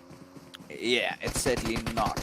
Right now, we've got the players of TDP engaging against Korean crew. Of course, he's getting that frag onto with Shagar, but will get instantly graded off as Gangsta. He's making a move inside the zone, has been spotted by Sandesh over there. So Gangsta trying to take a back foot, but look at the players of GRHV. They are having the King of the Hills position, just what they need for themselves, just in the right time. All they need to do is play their cards right, and this chicken dinner can be theirs. And with 21 minutes gone, we still have 10 teams still alive with us. Of course, TDP, the latest elimination from the lobby. Indeed, TDP, the latest elimination. Now, one of the teams that is Ekta, we really want to see them step up, but just take a look at all these neighbors coming in across each other. It's going to be Jiggle, then next to him is going to be PWP, and then next to them is going to be DreamHackers as well. What is going on? There's just so many teams who fell off the ridge, but how are they going to be able to make it up top back in? This is going to be the most interesting thing to watch as well, as these guys are completely stuck behind the ridge as well, and of course, the circle shift is not going to be favoring them anytime soon as well. Now just take a look at what kind of position Slayer is trying to get on the ridge, but doesn't really seem like there is any kind of cover there. Or Hanul is just waiting for him, and at this point it's like literally they are doing a meetup, and yeah, it seems like they're just really having a good time between Slayer and Laka, and it seems like they are just going to be hanging out with each other, having a really nice pool party. And yeah, just take a look at this. Two swims are having a really good time, friendly two fishes. Yeah, I mean, they mean no harm to each other, but I cannot say the same about Hannibal, though. He's got his gun in his hands. He's not holstered his weapon as of right now. But Slay is like, buddy, I'm gonna just back off from over here. I just came to give my greetings, and his teammate also comes chiming in. Everyone is in a mood for party, but who isn't? That's definitely gonna be Team Elementrix, as they are gonna lock on to the players of Team Carnage. But look at that reflex coming out from Manish. Oh my goodness, he is a ruthless, mean killer, and he seems like to stop at nothing. But at the same time, Snipe and Praveen have been taken down. It's all down to Mr. Hyozu from Team Elementrix to keep his squad's dream alive. Top 7 position, it's not going to be enough. They need a few kills here and there. At least a top 3 is going to be really crucial for the boys. But now we are back to the party that we have, right? And they're enjoying themselves, as you know, or elsewhere these teams are completely going ham. Mr. Hyozu trying to make a run inside the circle, Oh no. and might just meet Havoc. Oh, Yup, no, it's a Peso. indeed. Yup, indeed. The Playson's going to be taking him down, and Elementrix has been eliminated as well. Now, just take a look at what Shah is doing here. He's going to be going right behind him and going to be taking him down. What is going on over here? Shah, you absolute beast. You mean person. You took down Hanuel. Hanuel was just having a really great time looking at in the sky with that nade. Of course, yeah, he was trying to line up that nade as well, but Ekta over there is just going to be standing as well. And these guys are just, I don't really know what is happening. These are like one of the most unique fights I have witnessed in a long time, but just take a look at that nade. Going to be completely decimating Paragon there. Look at this situation. I mean, Lucky, he does not seem like he wants to care. And same goes with Shah. He's like, you've got that risk for yourself. I might as well secure this one. This is one of the circles that has absolutely gone mental this time in the PMCO. You know, still the majority of it is still in the open waters. But Fragboy somehow still surviving for his team, as 5 teams still try to get that chicken for themselves. And Bishop getting that beautiful knock onto its Vexira. And he's fell down, he's still surviving. Come on, he's not out. Oh, alright, now he's done. Now he's completely done. I just cannot stop laughing at the situation that there are occurring in front of us. And just take a look at what is happening over here. It's going to be Jiggle and Shah and even Locke just next to each other having a real good pool party. And there's just nothing they can do. They will have to just keep on facing each other, but at the same time, they won't really be able to do anything. It seems like this entire chicken dinner, Raw, might be taking it in their hands, because it's just so easy for them. They will just have to keep on waiting until over here. And of course, the zone shift is going to be favoring the land as well all the time. So all Raw has to do is just keep on waiting. But of course, if they do manage to secure all these kill points for themselves, they're going to be having a really good time. Now, imagine this Susan slipping off the edge as well. That would be so funny to watch as well. Now, Susan going to be getting that 1 kill going up for him as well. Now, is he going to be able to get Shah as well? Yep, the Shah has been taken down. Now, there's only one more man surviving, and it's going to be the Carnage Jiggle. Are they going to be able to take him down for a long time? Now, Frag Boy seems like he's having a really good time. The victory has already been secured by Raw. Yeah, I mean, they're starting to feel themselves. And, you know, it's a bummer that they did not join the party. They were the ones who were, you know, in there for the murder. No, I take my words back. They are actually I feel like they should actually go and join them as well. Yeah. Oh, my goodness. What did we just witness today, ladies and gentlemen? I mean, well, this has been customary with every single tournament that we've gotten. We get to see these ridiculous, you know, circles, and well, it is what it is. And I mean, a pretty well-earned chicken dinner, I must say, for Team Roy. I mean, they got themselves to that position, but so many teams taking that plunge just to survive. And what happened or what followed is the history, of course. And after all, they were the latecomers to the party, but as long as you know, they're walking off with that chicken dinner, they're fine by it. I mean, today we definitely got to saw something new. You know, all the time in tournaments, it's just people fighting each other. But this time, we saw a friendly moment coming in, and it was just an absolute great moment. I mean, they were enjoying themselves. Yeah, they were actually going next to each other, actually just, you know, going back and forth. And they were just having an absolute fun time. Overall, they were having a massive pool party until Raw decided to completely decimate things for them and just turn the situation in their favor. I mean, it all started. Everything was just fine. You know, they were enjoying themselves. You know, they were exchanging drinks. You know, kanpai moments for them. But Then comes Shanti from Team Ekta. He's like, guys, you're not supposed to do that. I'm gonna take you all down, and that's where he starts, demolishing players over there. And that's where they realize that they're not here to party. They're here to win this tournament, and they need those skills. And that's where the menace really started, and it continued up until the point that Team Raw, who were least concerned about the party, they were just scouring out the lands, and they figured out, okay, so nobody is alive over here. What we should do, we know that we've got this game in the bag. Let's just have a dip. So they also jumped in, and by the time they reached down below, the game was pretty much over. It was done. There was just nothing Jiggle could do. He was trying his best to play for the placement points, and there were neither one of a single race to even just stand on it and try to contest anyone there. So of course, yeah, Jiggle did have a hard time overall. But now let's just take a look at the MVP. Which player is going to be the MVP? And of course, it's going to be Shaw from RAW, and securing those massive 4 kill numbers and even damage numbers of 354 with only 69 healing done is an absolute really good score, good score coming in from Shaw there. And as I'm talking about, like all these games that we have noticed, like we haven't really seen like those big damage games and big kill games coming out from Sanhok, because the kills are just so evenly distributed between each and every single player. It's just an absolute really balanced thing coming out.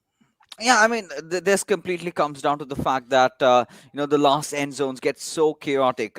All these players going after each other, so many third parties coming in. But right now, Yeah. let's take a look at the top players who were in the lobby as we go on with the conversation. I mean, Team High did, of course, try to make that comeback into it, and Gurkha really put up a very valiant effort.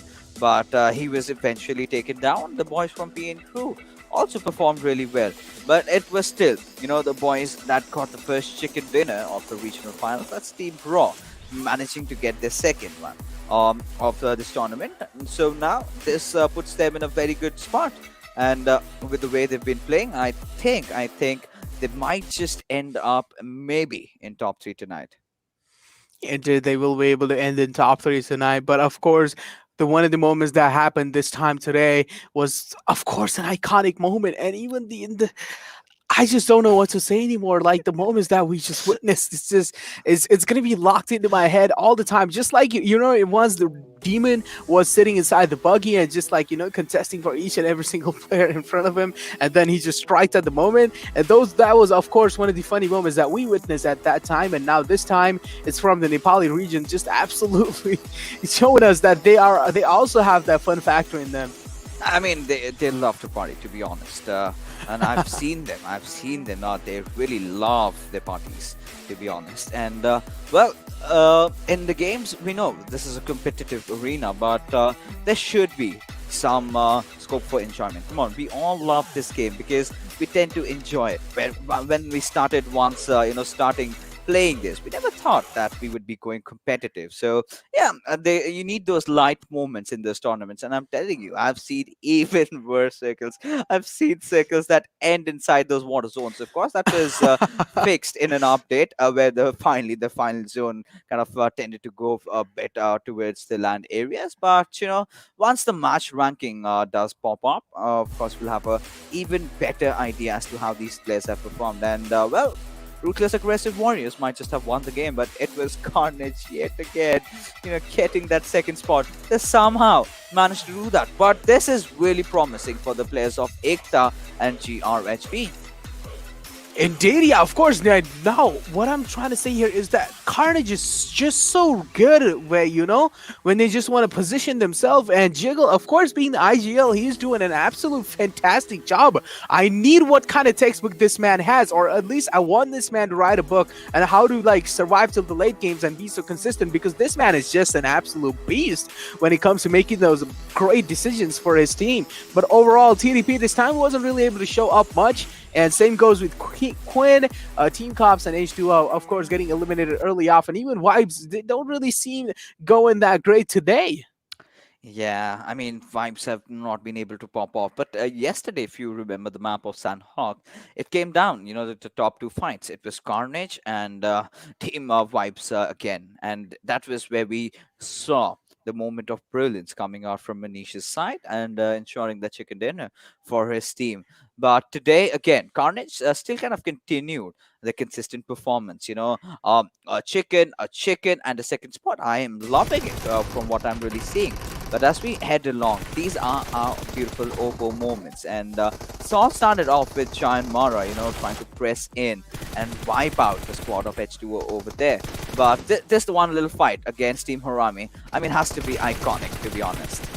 Yeah, indeed, but not as iconic as we saw the brothers meeting each other inside the water. But now, definitely Carnage was in a little bit of a tricky situation coming up in here, and this kill was one of the most funniest kills that I've noticed in a long time. He went from under the water behind him, and he was still lining up the nade, and then he just completely finished him off. And like Shah was like, "What are you doing, man?"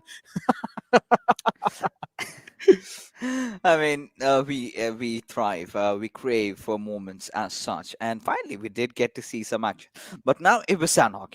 Sanhok always throws you off. You do not know what's coming your way. For what could have possibly been a circle that could have tended to go across the western hill, kind of ended up ending into the shoreline. So that's how tricky, and that's how messy this map is, and this completely throws off the players. But let's take a look at the damage graph.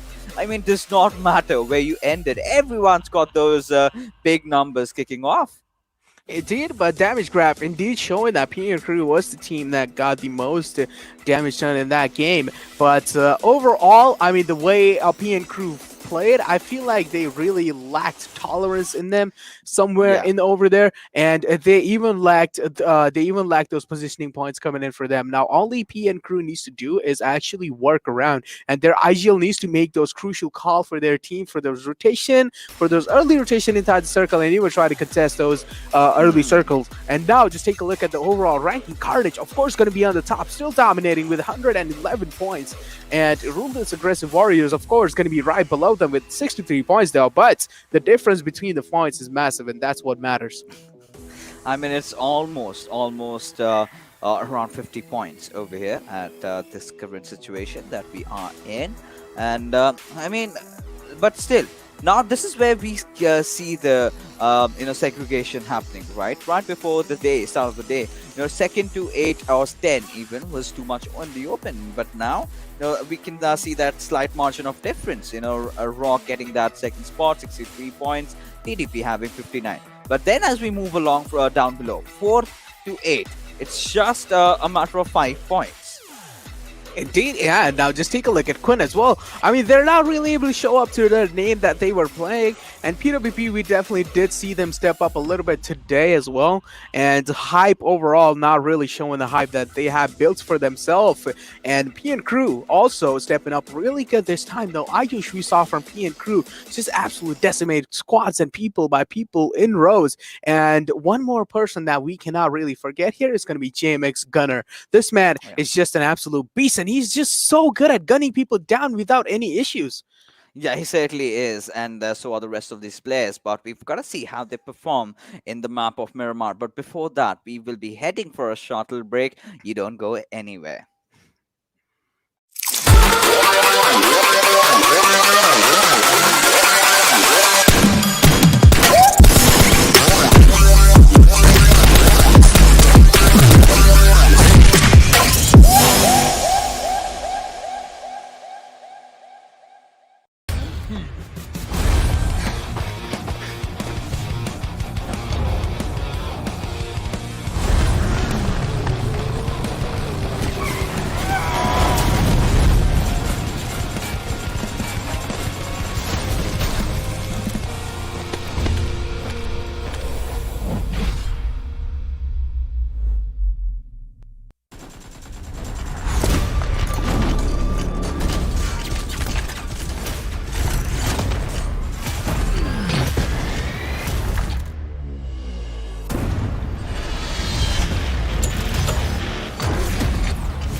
Welcome back, ladies and gentlemen, to the PUBG Mobile Club Open Spring Split 2021, the regional finals of the Nepali region. And well, in day number two, we're seeing quite some interesting teams popping off, but it's at the end of the day, Carnage taking up and increasing the lead that they have already had from the last day. And a few, apart from them, second to 10th position was wide open. Now, Raw with that chicken dinner have certainly surmounted them over in that position. Of course, GRHP, you see that signs of consistency from them, but it's still that top three position you need to constantly be having in order to ensure that you qualify for the PMPL.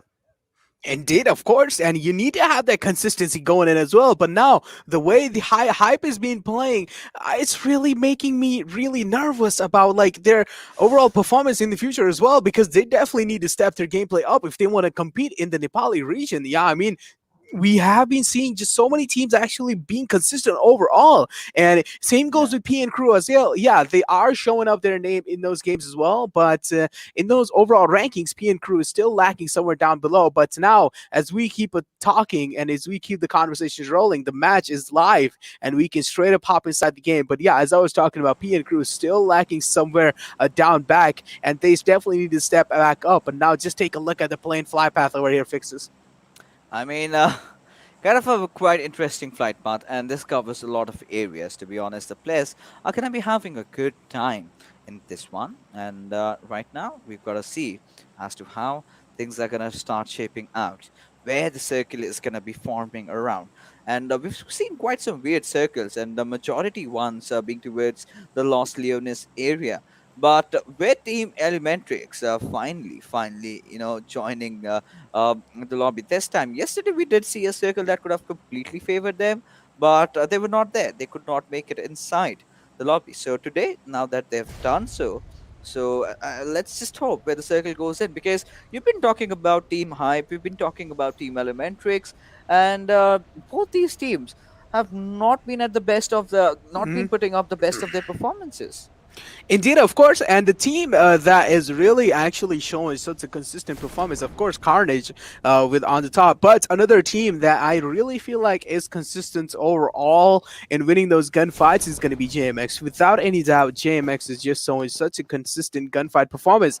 But now just take a look at the circle. It's going to be on the complete top side, and it seems like JMX does have that luck going in for them as well, because they certainly do seem to aim for that top spot as well. And it seems like they are going to be contesting that Cruz de Vele for themselves. And yeah, Iwatari Amuda is just on the way on top. But now also take a look at Kuni and his team is there. They seem like they're going to be going for the Trail Park and even Ruins. And are they going to be finding good enough loot though, as Raw is their neighbor? And we all know El Pozo does consist of really good loot, and that juicy loot El Pozo does deliver you. Yeah, I mean, it does deliver, but right now, to be honest, this circle again going taking another shift. A lot of teams are already positioned, so they're not going to have a lot of problems traversing around the map. But what's going to be really important in Miramar is that you need to have that high ground present for yourself. You need to have enough vision, enough information to act upon, and this is where the prowess of Elementrix and the teams like Hype really kick in. They know how to play all these maps. They've played in even bigger events, but not really showing up when it really matters. But yeah, Carnage, they're certainly enjoying themselves. Look at their movements. They are fearless and they're not scared about anything in this world right now. They're just going to get down with their loot, and then they'll be starting to hunt people down. But what we've really seen from these teams are already, that we are quite well aware of and privy to the fact that these teams tend to take those fights very late into the game. So I think positioning is going to be really important. And Team Elementrix, like I mentioned, they love dropping off at Power Trade, and then they love to take those sneak peeks onto its the San Martin area. Indeed, yeah, of course, that is going to be happening as well. But TDP this time, I really feel like TDP going into this game is going to be really confident. And as you also taken over the confident word, you mentioned Carnage really stepping out on their knees this time and not really being scared of anyone. And yeah, this is when, of course, it does make sense if you're going to be making so many like great positioning points for yourself, going to be contesting just overall such a consistent performance for your team. This is where you are not supposed to get like too confident, and overconfident might just take you down sometimes, because we all know we have seen so many teams in the past getting overconfident and just getting completely tackled down by even the smallest squads coming up in there. So Carnage definitely need to step up to their name and not be overconfident and actually focus their wills in the game. As we take a look at Hype, seems like there is going to be an early rotation coming in, and Akos seems like he is also going to be joining the packs as soon as possible. And just take a look at Gurkha YG. Seems like the call that Gurkha has made here might put Hype in the victory obsession list.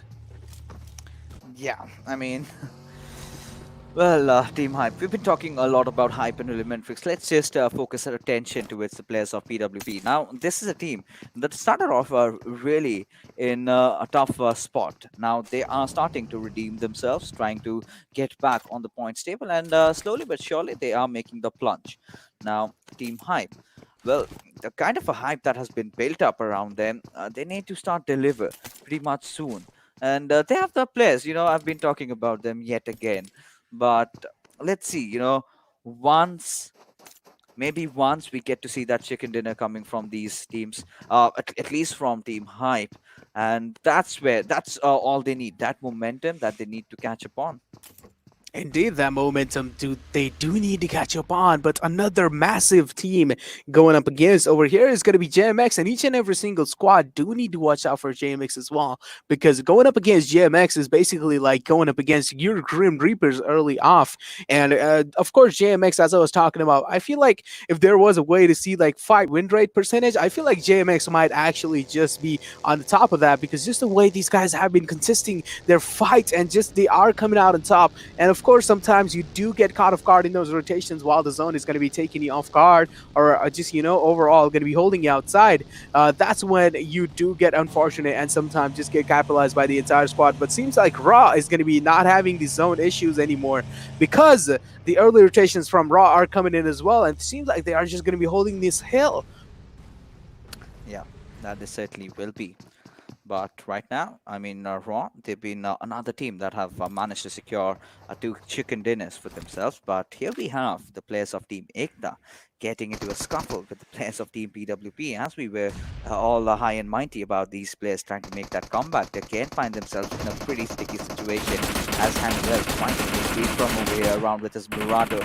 And that's where the vehicle explodes. And Delicate Darling is what I love to call this vehicle, and certainly living up to my expectations.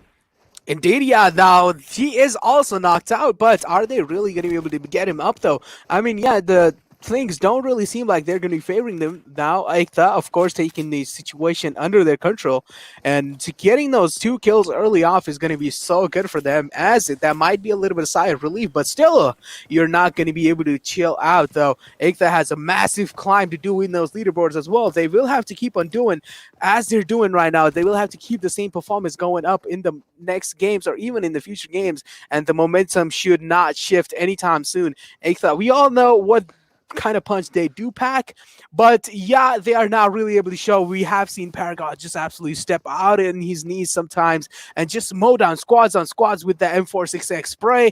But this time, certainly, like, and even in those past times, Paragon wasn't really able to step up for a long time. Yeah. Now, you've got to talk about Team Ekta over here. So they've kind of held on to the center position, and today we did see quite some promising performances coming in from the lads. Trying to survive till the end, trying to get as many kills as they can, possibly to climb back into the top 8 at least. So I mean, one step at a time. You just can't expect to get a chicken dinner and go right on top, considering the Mhm. kind of a lead that Carnage has built for themselves. But with the way this circle is heading on, I think Ekta has a very good position But at the same time, we can see the boys from GRHV making the rotation in. I'm really worried about the fact that TDP have a really good spot going in for themselves. If they spot them down and they start shooting at their vehicles, it becomes really tricky, to traverse around the map right out in the open. We did get to see a glimpse of what really happened to the boys of Team PWP. You try to drive that Mirado in the open off the tracks, and you get ruthlessly punished. Indeed, now taking a look at the airdrop, it's going to be the AWM, the big hand cannon coming in as well on the map, but which team is going to be able to contest that? Seems like PN is going to be the most closest to the airdrop, but are they really going to be going for the airdrop? Of course, it's going to be a really risky thing to do. As we take a look at COP, seems like they are going to be joining the rally as well, and seems like there are just so many teams rotating in those late circle, and CNE certainly seems like this time they are going to be the ones to actually take those late rotations inside the circle, and we haven't really seen Carnage actually taking the late rotations for since such a long time, and it seems like they were actually just having a really good time looting. And even take a look at what is happening over here. DreamHackers are also way out in the blue zone as well. Now, how are they going to be able to get it the rotation inside? Of course, if DreamHackers keep the momentum going and the way these guys are going, they might be meeting vibes in the line as well, or even hype in the process. Now, how are they going to be making the rotation inside? It's going to be interesting to see. But now just take a look at the center of the circle. There's just everybody accumulating inside, and I'm pretty sure the fights and the squads are going to be dropping anytime soon now. Yeah, they certainly are going to be, because this is a circle that is going to play with the hearts and minds of the players, because you really do not know where the next shift is going to head out to. You've still got San Martin in contention and Team Elementrix. Well, this might just be their map, because they've been proving to be really strong in the map of Miramar. The rotation has been quite solid. Yesterday, they did not really have the chance to play it out. They kind of missed out on that game. But today, they are in here with vengeance in their minds. They're in here trying to get that chicken for themselves. And this has always been the problem with Team Elementrix. At certain times, you need to get critical about things. Multiple roster changes really not helping them in the cross. I mean, you've got good individual players, but at the highest competitive level, you need to have that synergy building up. And in the past tournament, we did see in a different squad. Now we're seeing another. So you at least need some 6-7 months to really settle in. And that is what Team Elementrix has been dealing with. So many roster shuffles. They've come with those big banner names, but not really been able to prove their mettle. Indeed, and now just take a look at what kind of rotation GRHV is just making. They're not scared of anyone. They're going to be rotating right through the open ground. Legend not able to connect any kind of shots with that UMP. Certainly, he won't be able to, because it's just going to be hard for him to actually get those shots in with just a UMP on those long ranges. Ayush trying to see where GRHV is actually rotating. Going to be taking a little bit of suppression shots. Not going to be able to connect onto anyone. And Havoc certainly taking a little bit of damage coming in from him as well. Just take a look at Extreme also. He is trying to do the damage as well, but doesn't really seem like he is quite going to be hitting the balls. But instead, now just take a look at Legends over here. Legend also from PN, he is trying his best to actually keep up the gameplay, but I really feel like over here at this point, Legend is just doing the anchoring job for his team. He's trying. He's trying. That's all we can say. Because PN Crew, this is a team that has got some amazing players, but again, they're not having the best of the days, to be honest. And now this is the moment of truth that we've been waiting for. Let's see where the circle actually takes that shift. Can also go into Carnage's favor. Can take a shift all the way down south, but might just all again turn down towards the center spot. And there you go, Team Cops having the best of the positions. But what I really love and like is GRHV trying to edge keep all these teams. You've got JyanMaara, you've got teams like Raw, you've got teams like Harame, you've got teams like TDP that might try to push in on you at any single time. So they've got to be very careful. But if they truly are wary of their tail, I think they can get a lot of kills out of this one. Indeed, they are, but just take a look at how many squads are actually trying to make the rotation inside the circle. Hype, if they keep on going inside the same way they are, they will going to be meeting. It's going to be Carnage. Now, the fight between Hype and Carnage would be really, decimating to watch, but also at the same time, just take a look at so many rotations are happening inside the circle. And I'm pretty sure as the circle is going to be shrinking, there are going to be so many fights coming in as well, because as we are seeing, not even a single team has been eliminated, only three players have been completely killed off the lobby. Now it's going to be interesting to see how are these guys going to be contesting inside such a small zone, and when there are just going to be so many players alive, it's just going to be overall interesting to see. And just take a look at how many vehicles are on board. I can see vehicles all over the place, and as we take a look, seems like GRHB are going to get inside a fight, and seems like Assassin is under a heavy fire situation coming in, and it's going to be Killer YT. Of course, he does have that precision going inside this fight, and Cooney going to be taken down from the backlines by IR too. Yeah, he certainly is going to be taken out. But Sandesh getting that knock with that big green cannon. And, he's finally revealed himself. He's finally, opened up on the final tricks that he had up his sleeves. As we are speaking, DreamHackers have started eliminating squads after squads, of course, carrying on with that experience C1 Crazy puts on the table. But look at TDP, they finally managed to get their rotation in. All the 4 players traversing across the map towards water treatment, and they will try to enter in. They managed to secure just 1 kill and getting 1 point. But look at this, 14 minutes passed away, still all these 16 teams here in contention. So we still have to wait it out, for the fights to really start erupting. But Sandesh, again, sending a message to its assassin and kind of shutting him down. So GRHV, this is what I was worried about. They were edge keeping, they had to, make some moves, they had to capitalize, but they were on the receiving end of things. Indeed, they were on the receiving end of things. Now, take a look at JMX. Seems like they do have a little bit of neighbors right in front of them. And seems like Delta is in a really unfortunate turn of events. As we see JMX, the entire squad is right in front of them. And as well, Delta is gonna get knocked instantly. Delta is in such an unfortunate situation over here, as we see Sanhok trying to close onto him, but seems like Delta is just gonna get completely shot from the backlines as well, and Sanhok seems to also take heavy fire from the backlines as well. Sanhok gonna be back inside instantly and gonna be taking that cover for himself. But just take a look at how many teams are just next to each other. As we see JMX, also they do have one of the teams on the right and even on the left, which is gonna be Harame on their right. Now, how are they gonna get outside from this sandwich position that is coming in, and how are they going to be playing it around the edges? It's going to be interesting to see, because certainly if you are pinned down in a situation like this, you will have to get those late game rotations coming in for yourself, because you cannot be getting those early games rotation coming in. And now just take a look at IR2 in a massive world of trouble,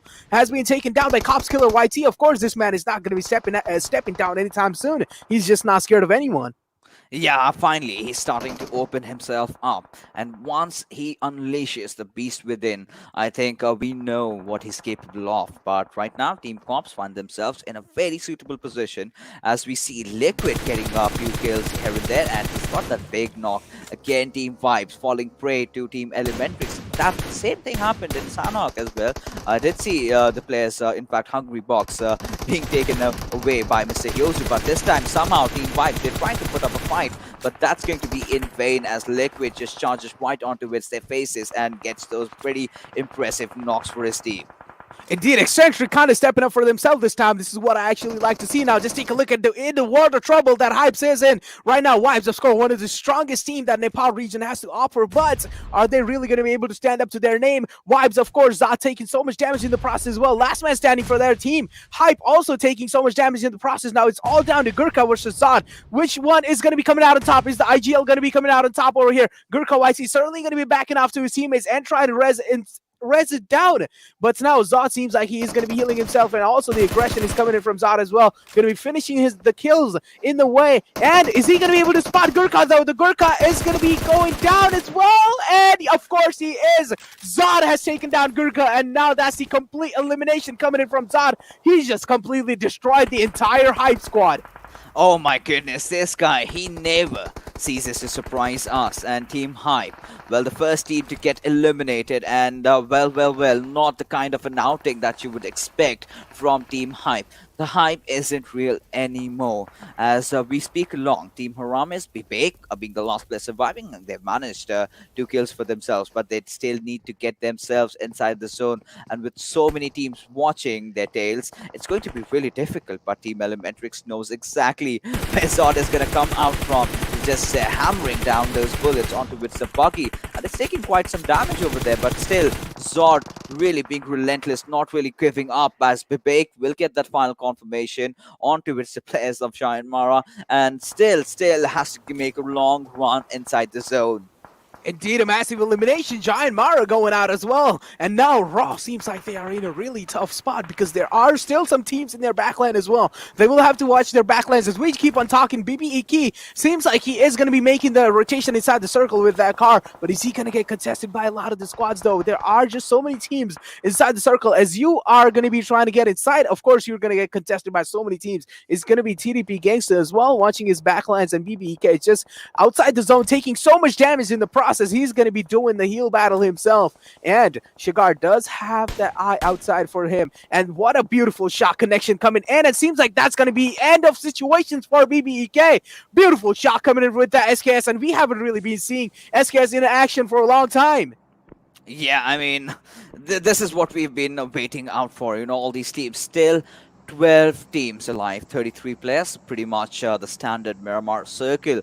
But Ekta, I think they've started to perform. Team Elementrix, they're looking solid with the players that they've got, all the players being alive. But Liquid will be putting the final nail in the coffin, and Team Vibes go down yet again. Liquid, this new player from Team Elementrix, brings a lot of prospects and promises along with him, and he's got that potential, he's got that fragging potential. It's just all about not being caught off guard while you are trying to execute your rotations. Now, you've been really critical about Team KWIN, and seems like it that they still have the better of those final end zones. So if they play the cards right, they might just get the chicken in this one, as Gangsta. Oh my God. He was too much in the open, and Sada somehow managed to clutch it out with just 1 HP. Not even one, that was literally 0. I wasn't even able to see the graph over there of his HP. But still, now taking a look at the entire situation that is happening, Carnage seems like they are still in a really good spot, but they are just not scared of anyone. They are just going to be healing out in the open without being scared of anyone. Just take a look at the rotation coming in from Carnage as well. GRHP certainly going down as well in the elimination process as well. Now, Wipes also went down. I am so disappointed when it comes to Wipes as well, because I had just so many big factors going up for Wipes as well. Now just take a look at massive amount of damage being dealt onto players of Carnage. Jiggle certainly going down in the process. Jiggle was definitely one of the best IGL that Nepal region has to offer. And just take a look at PWP also. There are just so many teams getting eliminated and so many frags coming in the process. It's actually hard for me to even keep up with those. And as we are taking a look at that, Crazy seems like he's going to get contested from Mr. Hyozu. And it seems like Elementrix this time is actually going to be dominating the entire lobby. Yeah, of course, this is the map where they thrive, and they're certainly not going to disappoint their fans and themselves, as Sada still trying to keep those fights on. He's got that experience, but he did not have the numbers, he did not have a good position, as a result of which he was taken down. But Carnage, they were a 4-man squad, they've been reduced to a 2-man squad right now. Courtesy to Elementrix, who are just hammering down them with those lead from up top, from the high ground position that they have. Look at the spread across the map. You know, you can clearly see how dominant Team Elementrix has been. Liquid holding himself all by his lonesome against the players of H2o, but this is probably deciding not to give up from Team Carnage, getting a few kills here and there, as DreamHackers Esports have been eliminated. Indeed, one of the big eliminations coming in the process as well. Now, just take a look at how much damage H2o is taking. One man going down. It's going to be Mr. Toby. Unfortunate turn of events. Aplex is also taking heavy amount of damage, but Killer White, he's just not certainly scared of anyone. He's going to be moving and pushing right in the open field. And just take a look at what is happening. Aplex is taking heavy amount of damage with that Molotov. H2o Freak going to be sticking that res onto Mr. Toby. 2 men have already went down from H2o. How are Cops going to be challenging this fight? Another one goes down. It's going to be Freak. Now H2o are crumbling apart. It's all down to Summer, but Summer is in the backlines. Are they going to be expecting Summer to be over there, though? It's going to be interesting to see, because Summer has been completely trying to contest the entire situation out for himself. But take a look at Mr. Toby. Now, Mr. Toby is also surviving for them. Now, Mr. Toby, is he going to be able to hold on to for long enough, though? Yeah, cops certainly do not seem to rush anymore, because certainly they do have one of the main players going down. It's going to be Killer YT paying the price for being overly aggressive. But just take a look at what kind of rotation made in. Yeah, I mean, things have started getting really intense, and right now, Team H2o somehow holding themselves by the whiskers as Mr. Toby somehow managing to secure that knock in the whiskers. Right now, well, they need to get those first aids popping for themselves, and Mr. Toby has certainly done that, but has he got enough bullets on his weapon? That we've got to see, and we will get an answer to that. But look at Team Elementrix still holding on to that King of the Hill spot, now kind of regrouping, and now as we move along further, Team Cops, they might just want to get those res back on, but for doing that, they need to deploy a few smokes here and there. Mr. Toby has spotted them out right in the open. Roman also securing a few kills for himself as he's managed to get that domination spree going in his favor. Indeed, yeah, he has managed to get that domination spree, but as we saw how tables turned against Cops over there, and now Cops are just running away for this rotation coming in. Now, just take a look at another elimination coming in. It's going to be big team Ekta. Now, H2o seems like they are in a massive world of trouble as they're taking so much gunfire, and in the process, well, Cops getting eliminated. Now, it's only down to 4 teams. It's going to be between Elementrix, Carnage, H2o, and KWIN, and certainly seems like Carnage is going to be the dominating team up top, because they do have the high ground going in this fight as well, and it seems like they do have overall better understanding than these other teams when it comes to just all over positioning. But Summers has managed to actually get a massive knockdown coming in onto Liquid, and seems like H2o is just going to be having so many bullets down, and Toby taking so much zone damage, as well as Elementrix is also doing a heavy amount of damage onto Toby there. But beautiful nade coming in from Toby. Is that nade going to be able to do much? It's going to be interesting to see. And certainly it is Mr. Yozu going down from Elementrix as well. Things are turning apart as only 2 players from H2o are causing so much trouble for Elementrix. Yeah, I mean, they are those, those pricky thorns that you do not want for yourself. And Team Elementrix needs this chicken dinner desperately. But as we speak, Team KWIN having one of the best spots inside the circle.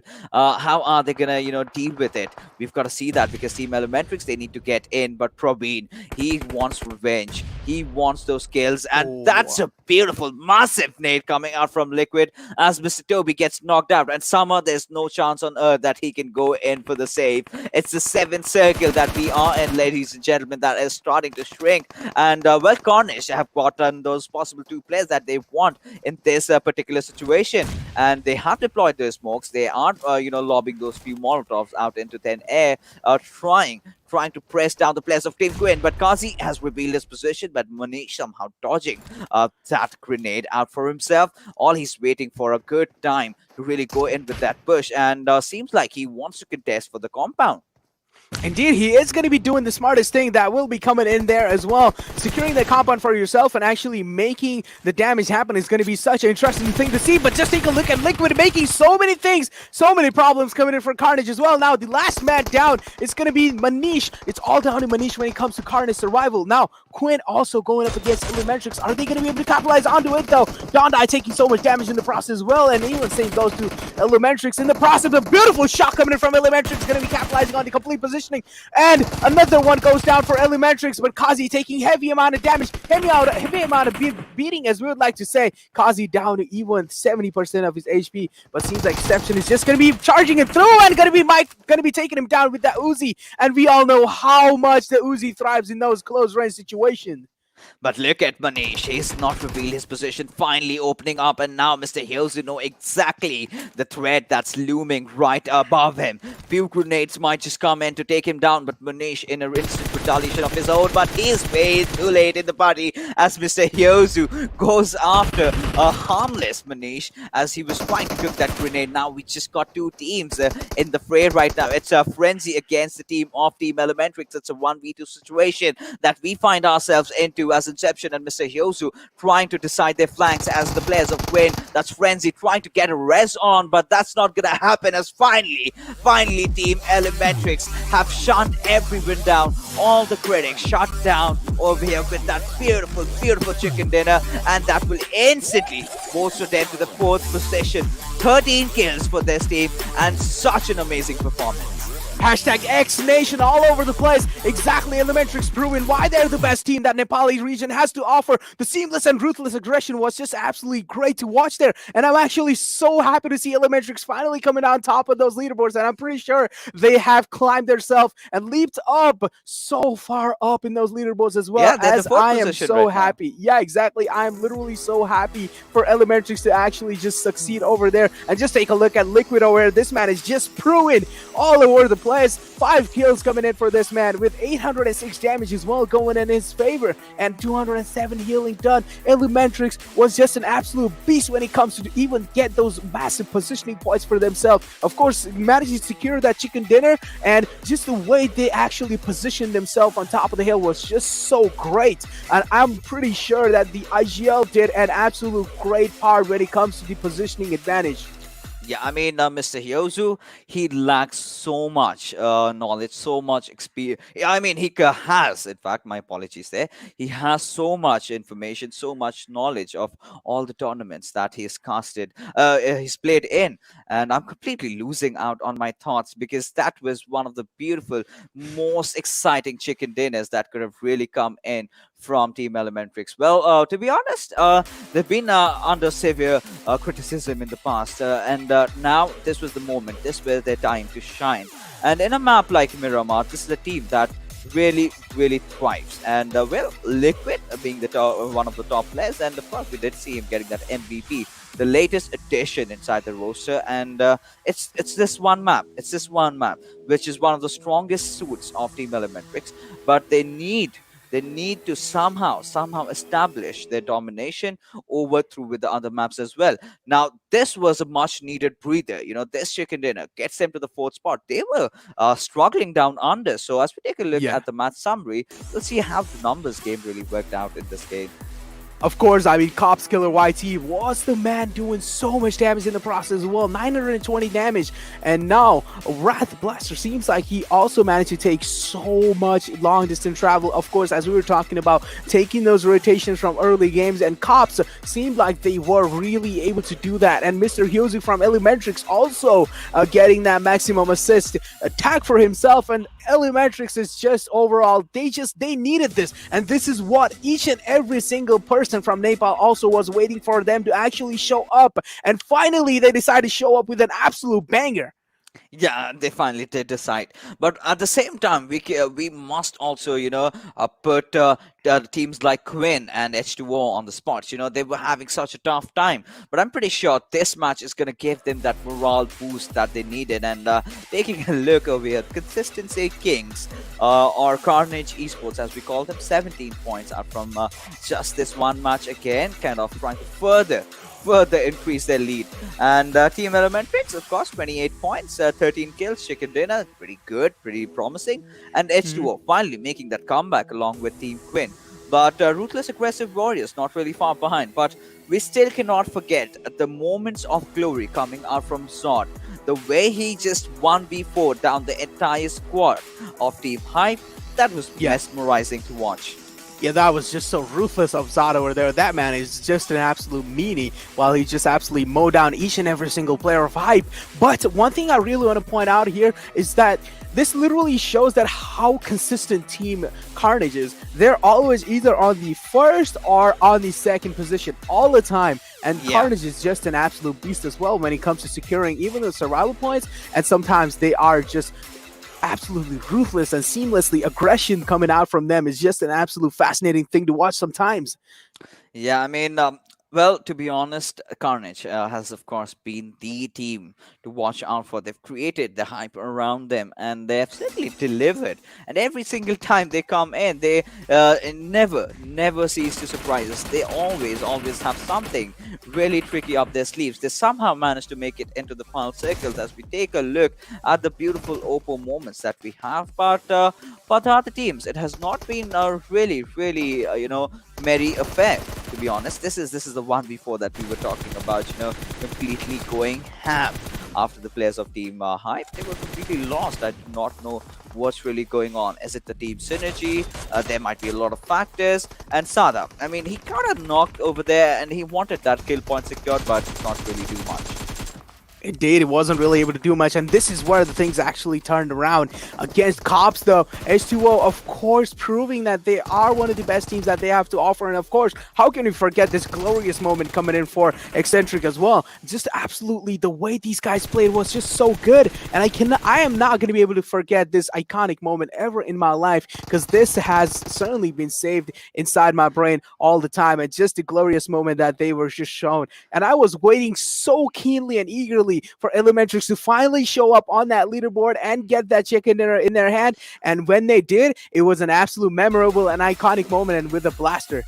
Yeah, of course. As we move on to the damage graph, it clearly shows how dominative team Elementrix were, you know. So now, okay, so for time for some truth bombs over here. So Team Elementrix, they've flourished, they've thrived in their own map. But that's not the end of the road, right? They've got the chicken in Miramar. They've gotten that 4th position. They're finally in the race for the top spots for the PMPL. So now, from here onwards, they need to start being consistent. To be honest, one chicken dinner is not going to be really helping their cause in getting that top 3 spot, because we have teams making those comebacks. You need to be really prolific. You need to have a very good rotation working out for you, even in the map of Erangel. Yesterday in the first game, we did see some promising performances when they again took down the players of Team Vibe over there. I think there's been some kind of a rivalry or some kind of a cold blood being spit out between these two teams every single time. Team Elementrix hunting down Team Vibe. But as we move along further towards the overall rankings, Carnage Esports, 128 points. Those massive numbers, even increasing with every single map. But this is where Team Elementrix comes into the party. They join. And the disparity is even not too much right now. Anyone can possibly get a chicken. Imagine GRHP or maybe Team Vibes or maybe DreamHackers. They get a chicken and they might as well pop off to the 2nd spot. Indeed, they might as well pop off. But, one of the most important thing over here that I really want to point my attention on and draw all you guys' attention on is now how paranoid TDP is going to be. As they know, Elementrix is right behind their back. They will have to give such consistent performance in the last game that will be coming up. And now, of course, showing that consistent performance will be the most important thing and the main factor going inside for TDP. If they are going to be losing any kind of situation early on, TDP is going to be put into a really disadvantaged spot, and they cannot be affording to make any kind of silly mistakes this time, because if they do, Elementrix is right behind their back and they will take that 3rd position. Yeah, absolutely. But right now, ladies and gentlemen, with Team Elementrix winning this game, we certainly need a breather, because things have gotten so much more exciting as we'll be heading for a short little break, because coming right after is the final game of Erangel.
Welcome back, ladies and gentlemen, as we head on to the final game of the PUBG Mobile Club Open Spring Split 2021, day number 2 of the regional finals. And well, Necro, we're kind of having quite some masala building up.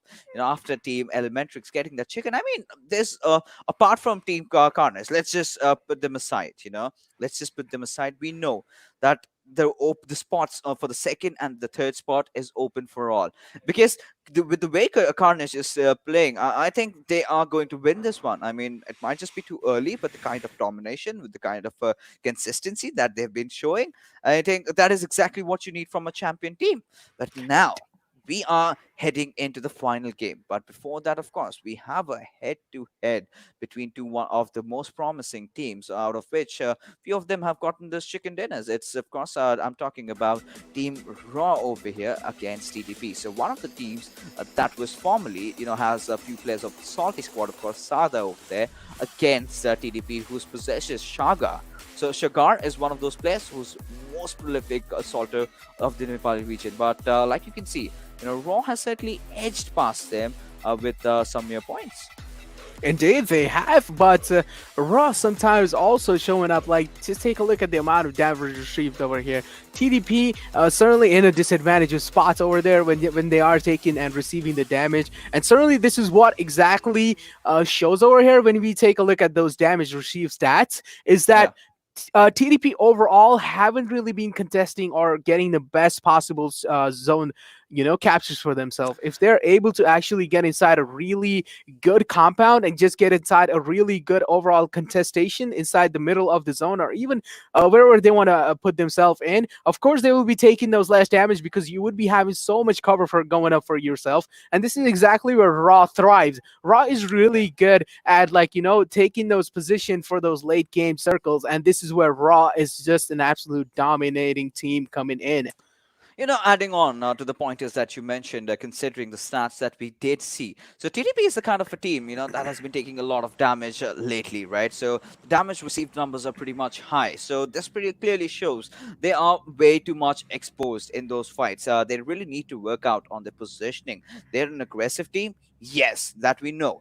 But having the right position is really, really important. As we head along to the last game of the evening, where the flight path trajectory again, no surprises anymore. The certain trajectory that we can see heading all the way from Kwani towards Novorapnoi.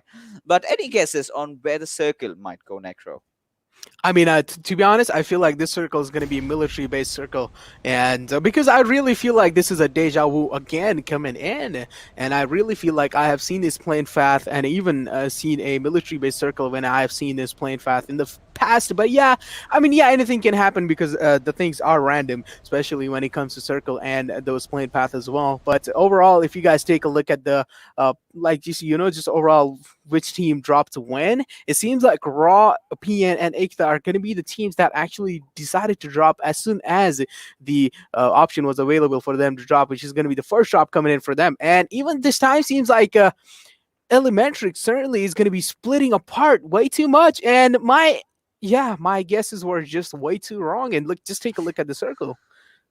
I mean, and why are we not surprised? We've seen the circle so many times. Of course, one of the most trickiest circles to approach because you've got so many places that could possibly turn out to be an end zone. So you've got Ruins, you've got Everest, you've got Georgopol, you've got the Georgopol city, you've got the northwestern Georgopol city.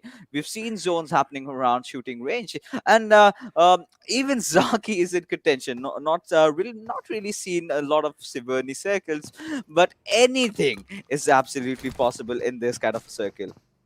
Indeed, anything is possible. But overall, especially when we see the shooting range circle coming in, some of the most iconic moments also flash in front of your eyes. But getting back into the game, we need to take a look at how these guys are going to be rotating inside. Of course, we did see Elementrix going at the Ferropera area and even the military base area. And then certainly, the same goes with Team Cops. They actually landed in the Noah Rupanoi area. And overall, when they're going to be actually trying to rotate, it's going to be interesting to see how they're going to be rotating. But just take a look at a Hungry Boxer here. Does capitalize onto Shah's position and is going to be just proning down in the open field. But seems like Shah is well aware of what kind of situation he has gotten himself into. And seems like Shah is going to be taking heavy amount of beating. And finally, he's going to be going down. And it's going to be Hungry Box just completely capitalizing onto his position. And there comes a massive casualty from DreamHackers. And it's going to be Shah going down early. I mean, that's gonna hurt, to be honest. But Team Vibes, I mean, of course, you come into their territory, you do not expect that you're gonna be walking off alive or doing something out from over here. But can't really blame the players of Remakers, to be honest. All they wanted was some vehicles, for themselves, but were caught in a pretty sticky situation. And now the players of TDP, they are actually making their move, and they've managed to find the three-seater bike, a bike which I really despise, not the kind of a vehicle that I would be wanting for myself because of how unbalanced it is. Yeah, it is. Yeah, sometimes you just get flipped across all over the place. Of course, Yeah. we all do not really like that vehicle at all because even small amount of obstacle can actually just put you in such a massive disadvantage spots when you're trying to make those critical rotations inside the circle. Unless if you do not have any other choice, then yeah, that vehicle does make sense sometimes. But taking a look at the entire PN crew here, seems like they're going to be making a massive rotation inside the circle as well. With those early, of course, we have seen so many times that the early rotations do favor you and your team so many times. And overall, just taking those early rotation and taking those early chances is just the best thing you and your team can actually offer to each other. Yeah. But now talking about Team KWIN, so finally, this squad really stepping up, having the likes of Hadron, like we've been talking about. But today Harame, they've been kind of silent, and this was a team that was in the top three, but now they're finding themselves in the ninth or 10th position. So this is a team that needs to step up. Maybe a chicken dinner might just help their cause, because Pachinki, pretty good area to start looting off, and no one really could test them. So they are that good over there. But right now, we've got the players of GRHV kind of getting that split loot done onto its school and apartments, and that's a good way to approach, because in school, every single time that I come in, I Mhm. witness, I see all these shotguns, a few SMGs here and there, so I do not really get a full stacked up loot. So of course, having that extra apartment cover for yourself, getting going over down there, might certainly help your cause. Indeed, it might certainly help your cause, but overall, DreamHackers, of course, losing one of their main players coming in, it's going to be Shah early off, but they still do have one of the most important members that they have to offer is going to be I1 Crazy. We have seen this man being, step up sometimes in those crucial moments for their team, and this is the exact moment that this man actually needs to start showing his skill off to the enemy teams. Now, of course, if Crazy is not going to be able to step up, DreamHackers might be in a little bit of trouble, but getting back over there, now, the circle was definitely one of the really unfortunate turn of events coming in for Elementrix as well. But now, as you were talking about, this might be Carnage's game at the start. But now, Elementrix, as they have stepped in the realm as well, I feel like anything might happen. Of course, yeah, even Vibes as well, one of the teams that each and every single person that needs to watch out for as well. But it's going to be interesting to see how they're going to be taking it down. I mean, considering how the circle has fed off, it's going to be a really daunting task for the boys from Elementrix.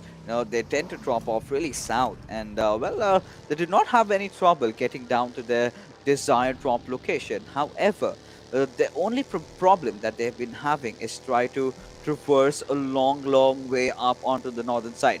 Now, you've got that T point going in, the junction towards the eastern side of the Georgia Paul containers, which might be a heavily contested area. We have to see as to which team does go and take that position. We've seen Team Y do that in the past, but looking at Team Carnage, they are looking really comfortable. They know what their mission is, what their objective is. That's to be on the number one spot, and they've been doing such an amazing job at that. Indeed, they have been doing an amazing job at that. But now, taking a look at the entire squad of Raw, they have been delivering a really massive performance coming inside this entire situation. But now, overall, it's going to be interesting to see how Raw is going to be playing out this map, especially this circle over here. How are they going to be positioning themselves in those late circle? Is going to be a really important thing to watch and witness as well. Because of course, there are going to be some notes taken down from the play that Raw is going to be making. Because overall, I really feel like Raw are one of the most consistent team when they really want to take those positioning in. And of course, then come Carnage as well. We do have a man like Jiggle who is making those crucial calls for his team. Yeah, I mean, Jekyll has always been in those thick and thin of things, but right now, Carnage is in a bit of a situation as Team Harame come charging in right on his face. Jekyll in a whole world of trouble. He's got to hold himself up somehow. He needs those men, he needs those numbers coming into his favor. But there you go, Delta taking down Jekyll and will wipe his existence before he even realizes what's just happened with him. As Team Hype finally spotting out the players of Team Elementrix. Liquid being taken off the boss, and Broman will try to get that res on, and Akash will manage to seal that kill from an even higher spot above. Not the kind of a early game start that Team Elementrix really wanted for themselves, and this is what I was talking about, right? You drop off in those melee base areas. By the time you try to rotate around, there are already enemies waiting for you, and that has been a constant trouble for Team Elementrix to figure out how to get inside the circle in maps like Erangel. Indeed, yeah. And as we are taking a look at the trouble, seems like Elementrix are certainly in a massive amount of trouble.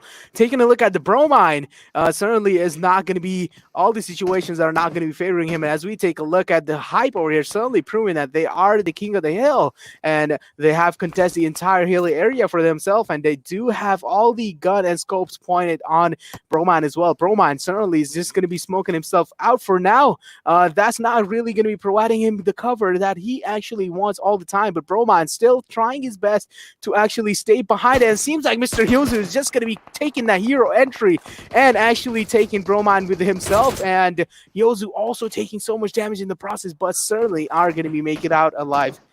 Yeah, they certainly have somehow managed to escape from that very, very tricky situation. And now, Team Hype, of course, being the king of the hills, and they would anticipate that the circle kind of tends to fall on them because otherwise, with so much noise being made throughout the lobby, they're gonna have a really hard time really getting down. And Team Elementrix, they are angry right now. This is something that they did not anticipate. This is something that they really did not want for themselves. As we can see, a fight breaking down between the players of Team KWIN and TTP. Indeed. Yeah, we are seeing that. And just take a look at what is happening over here. Quinn certainly coming out and top in that fight. TDP IR2 also going down in the process now. Yaku in the back line seems like he is going to be taking an exit. Seems because knowing that Quinn is an absolute monster at this point in time, they really do not want to challenge a team like Quinn and try to actually get those fights in. As Kazi going to be spotting Yaku in those back lines, making those rotation away, and Yaku certainly going to be backing off, making a really mature decision. Yeah, I mean, of course, it's the battle for survival. They need those points going in for themselves. But Team Vibes finally being surrounded by the players of GRHV, and they've not really been having the best day so far. Team Vibes, of course, despite those really heroic plays coming out from Sword. They've been kind of looking a bit shaky today in comparison to how good they were during those group stages. Some bad decisions here and there being, caught off guard, and even in Miramar. There were just two players inside that warehouse where Team Elementrix completely started bullying them and did flush them out, did take them down, and eventually also secured that final kill. So Team Vibes, the only thing that they want right now is not to get caught off by the boys of Elementrix because they've always been taking them out from the equation. And now Kuni with that beautiful grenade being cooked up, but deciding to kind of reposition himself and try that again. Indeed, they are trying to try that again, but just take a look at the position that KWIN has, barely having that rush to his cover as well. And even that now seems like he's going to be backing off to his teammate, which is going to be Cloud. But is KWIN certainly is going to be able to do that. But then just now take a look at this. Ekta seems like the seamless aggression is going to be coming in from them, and they are certainly not scared of KWIN. They are just going to be dropping right inside the compound. But just take a look at what Augie's trying to do here. He's just trying to jump inside, and beautiful nade coming in. That's definitely going to be finishing out Kazi over there. And now Kazi certainly has crawled outside from that bathroom area, but now seems like Augie is going to be healing himself while he is in a really critical condition. Just take a look at the beautiful nade that's going to be dealing so much damage to even Rog, and even going to be finishing the down kill as well. Now KWIN certainly in a really massive world of trouble. Just take a look at the beautiful nade placement coming in. Is the nade going to be doing enough damage to Dondai though? Dondai barely making it out alive, and Dondai just stepping inside the room where the nade was thrown, and of course he's going to be taking a massive amount of damage in the process as well. Dondai barely surviving, and of course that's going to be an elimination coming in, and that's going to be the entire KWIN squad getting eliminated.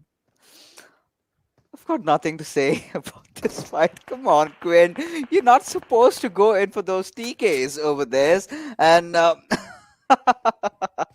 really intending to lob that grenade to try and finish his teammates off, but that didn't happen. We've seen some blunders, but he certainly did not have the motivation, or he just did not have the motive or the intention to commit such an act. That was cruel, of course, coming out from the players of Team KWIN, especially Dondai, because he could have provided cover fire. He rather just took down his own teammates in the process, and pretty much revealed his spot. He was the lonesome player surviving, and was a really rather easy push for the boys over there, and managed to secure that spot. Wipe and Team Ekta, and finally they got in a pretty interesting spot over there, and their buggies are being flattened out. Indeed, the buggies are getting flattened out.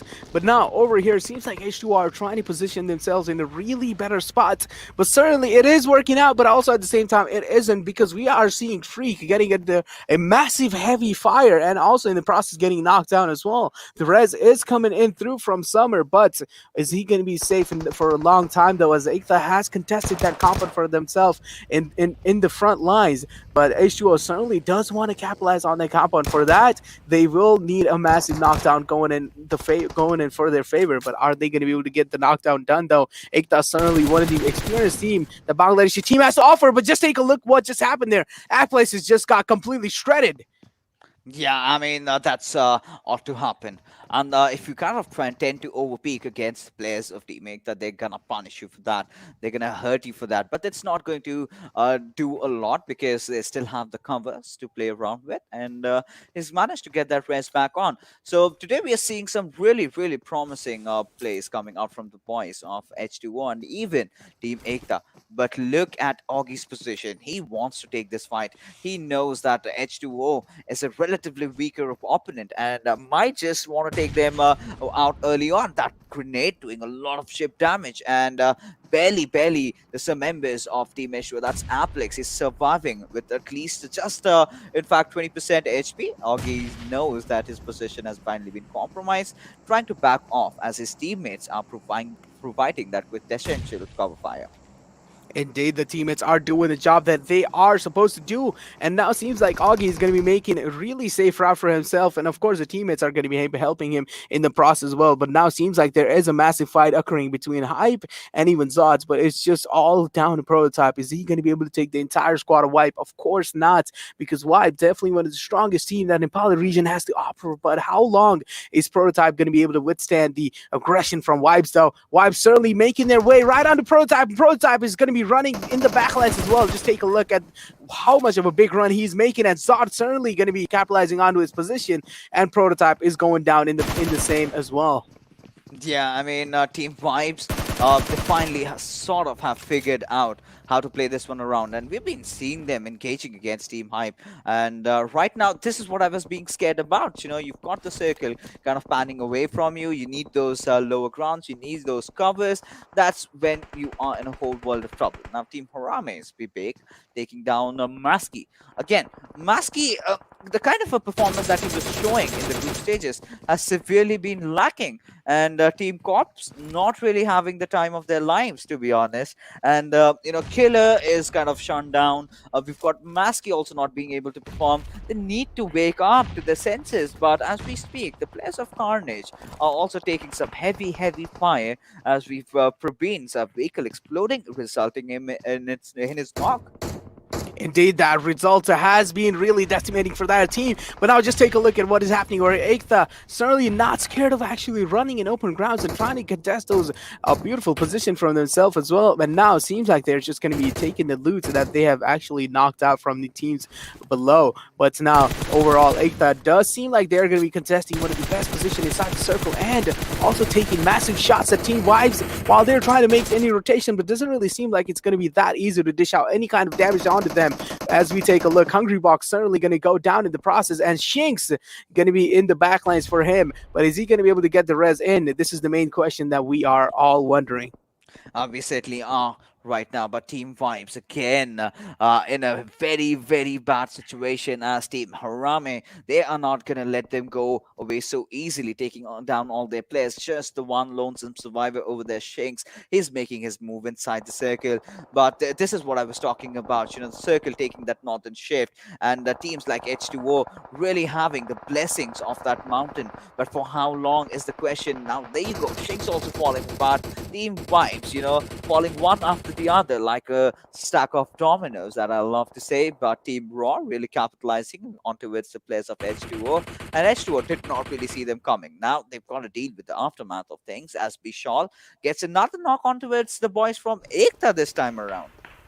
Indeed, getting a massive knock onto Team Ekta there. Ekta certainly not really having all the situation in their hands. As we take a look, Elementrix is also getting pinned down from another squad. But now, massive elimination coming in. It's going to be Team Hype getting eliminated early off this time. But overall, Ekta does have one of their players gone down as well. But the res is going to be certainly coming in through as Raw do realize that H2o is right in front of them. And even as the zone shrinks in, Raw will have to keep on going and keep on the move. Now, just take a look at the circle shift over here. It's going to be all under Carnage. It seems like Carnage might just repeat their history again.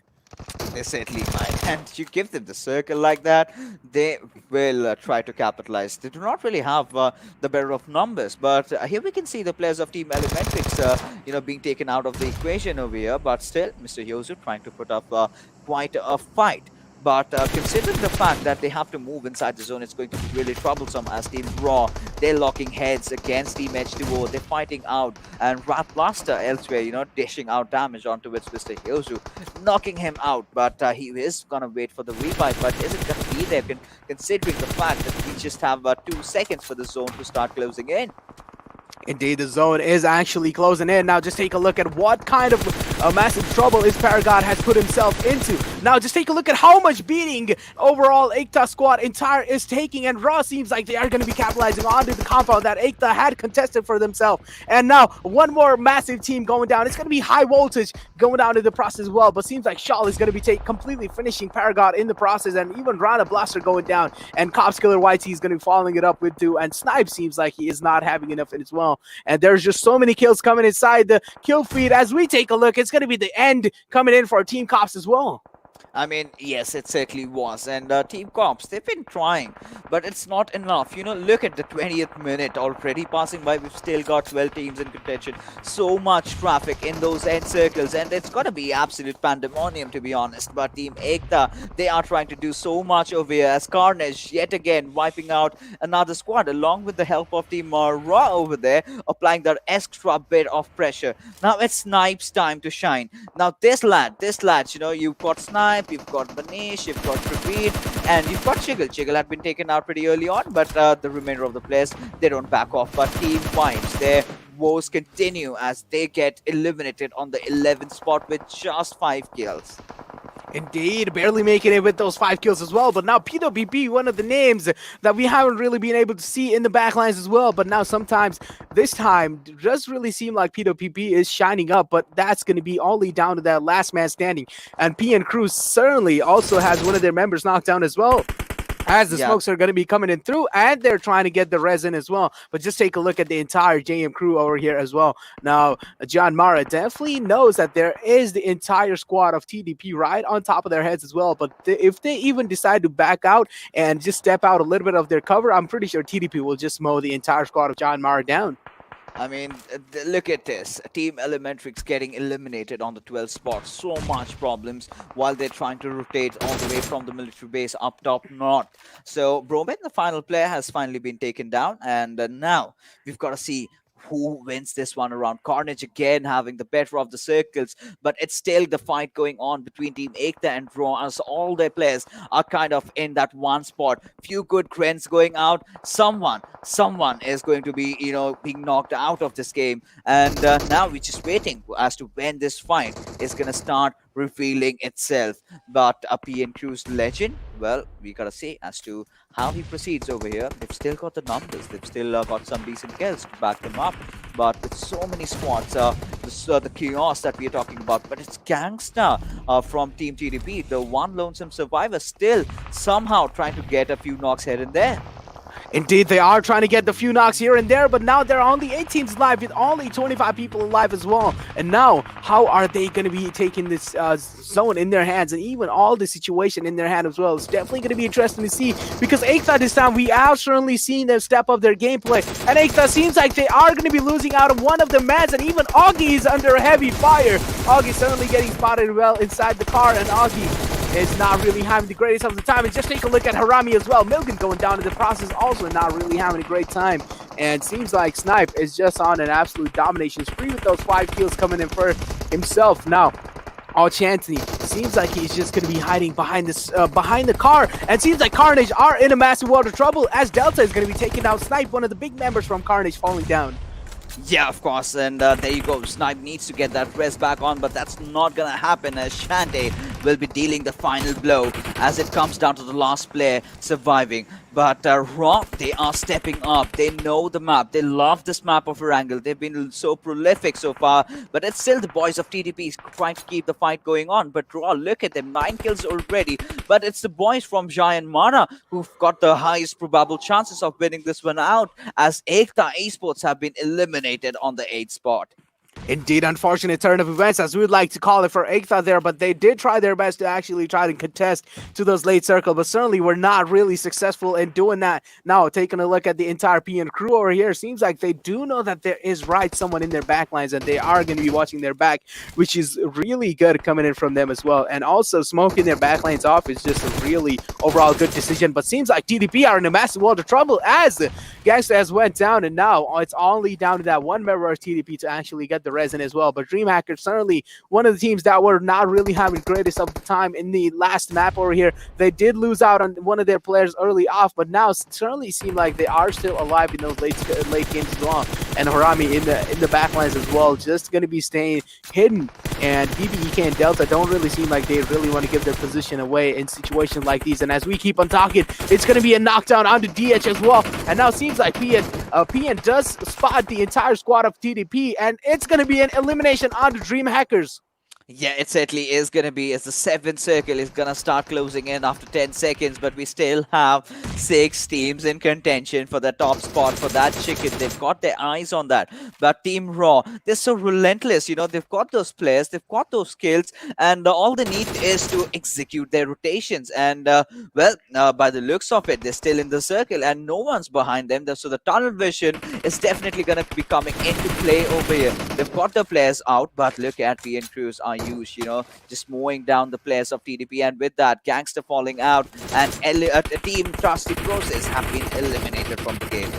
Of course, big elimination coming in, and as Shawl is going to be stepping on the rock, of course, one of the rookie mistakes that Shawl is going to be making in the process. Shawl is going to get absolutely punished by the PN crew, and this is what exactly he deserved for making small mistakes like those. Of course, you're going to get knocked down if you are going to be making those small mistakes as well. And that nade is also going to be knocking him down again, as we are just seeing an absolute barrage coming in from PN crew onto them, and another one nade, and seems like Carnage has been eliminated outside the game as well. And it's and they are going to be eliminated on the 5th position with 7 kills, which is not really bad if we take a look at that. But now there are only 3 squads alive, and how are they going to be able to make it out as well? And also, if we keep on talking, Harame also getting eliminated in the process as well. Now it's only down to those 3 squads. Which one is going to be coming out on top as the trifecta of death, we like to call it as? I mean, to be honest, anything can possibly happen. With Legend going out of the equation, it all comes down to its Ayush. The players of JyanMaara, they're playing the lower ground. But Team Raw, they certainly have a very good chance at winning this one around. Fragboy taking those shots into the thin air. He certainly revealed a lot of his position out there. So it's a 1-3 split going in for the boys from JyanMaara. And one of their players is, of course, on the flank angle trying to fend off the attack. But the 8th circle, as we can see, has finally loomed on us, and the circle kind of shifting a bit down below towards the boys from JyanMaara. But Raw really not being able to make that move in because they know that there's someone on their tails. I mean, the moment they kind of have the attention towards the boys on towards JyanMaara, that's where Ayush might just strike.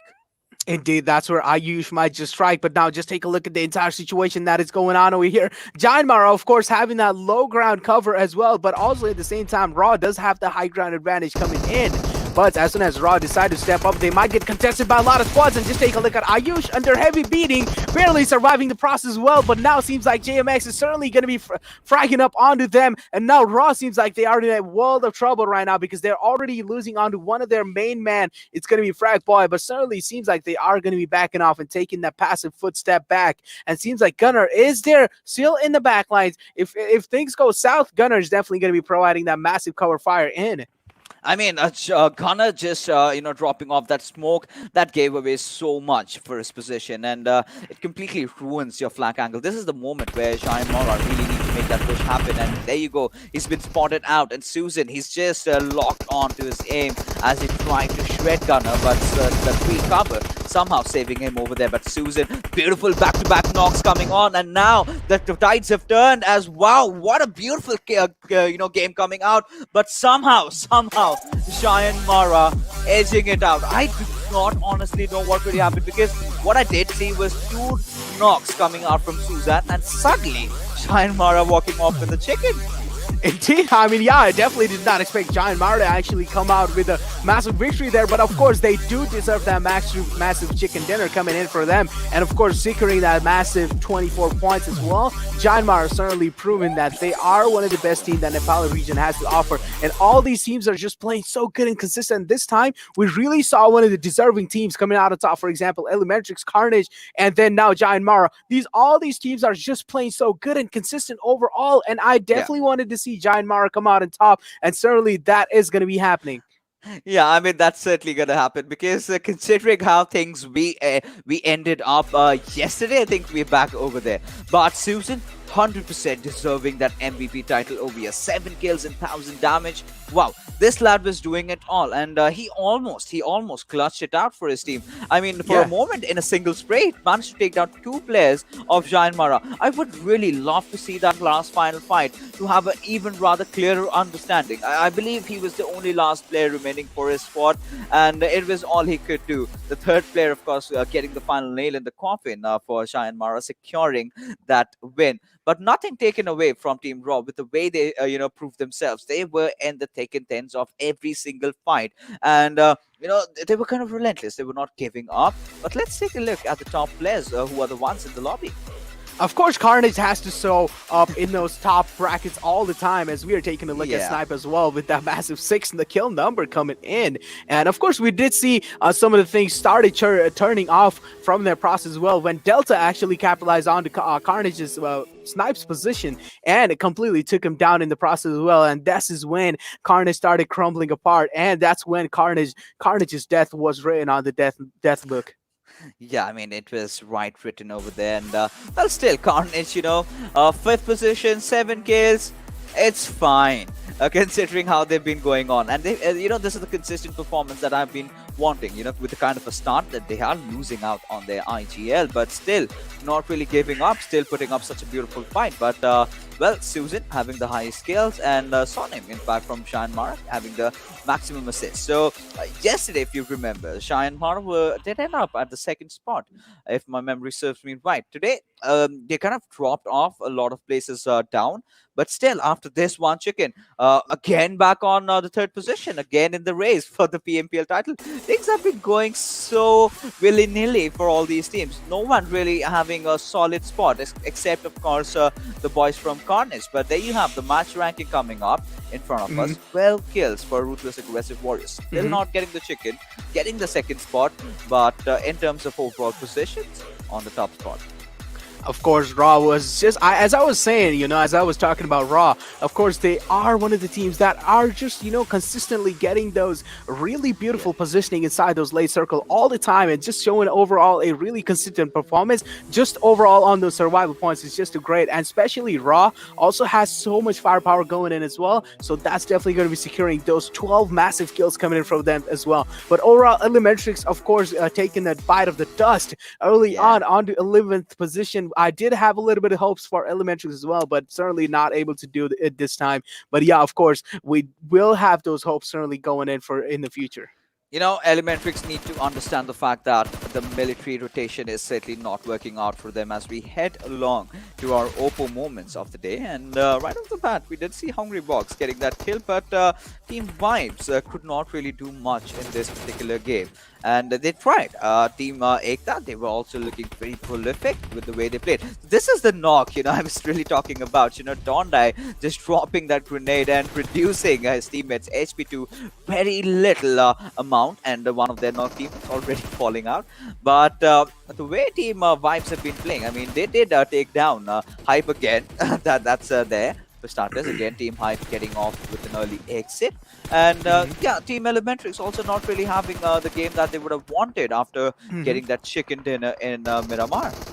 Indeed, yeah, they were not really having the game of their life over there. But over here, this is the amazing situation where things started crumbling apart for DreamHackers as we saw them just getting completely eliminated out of the game. And this is where the entire glory was written from JMX and just the overall plays that they were coming up with and just the overall accuracy of the nade. And that nade was just enough to close the things out in their situation. And this is how JMX actually managed to secure that chicken dinner in their entire hands.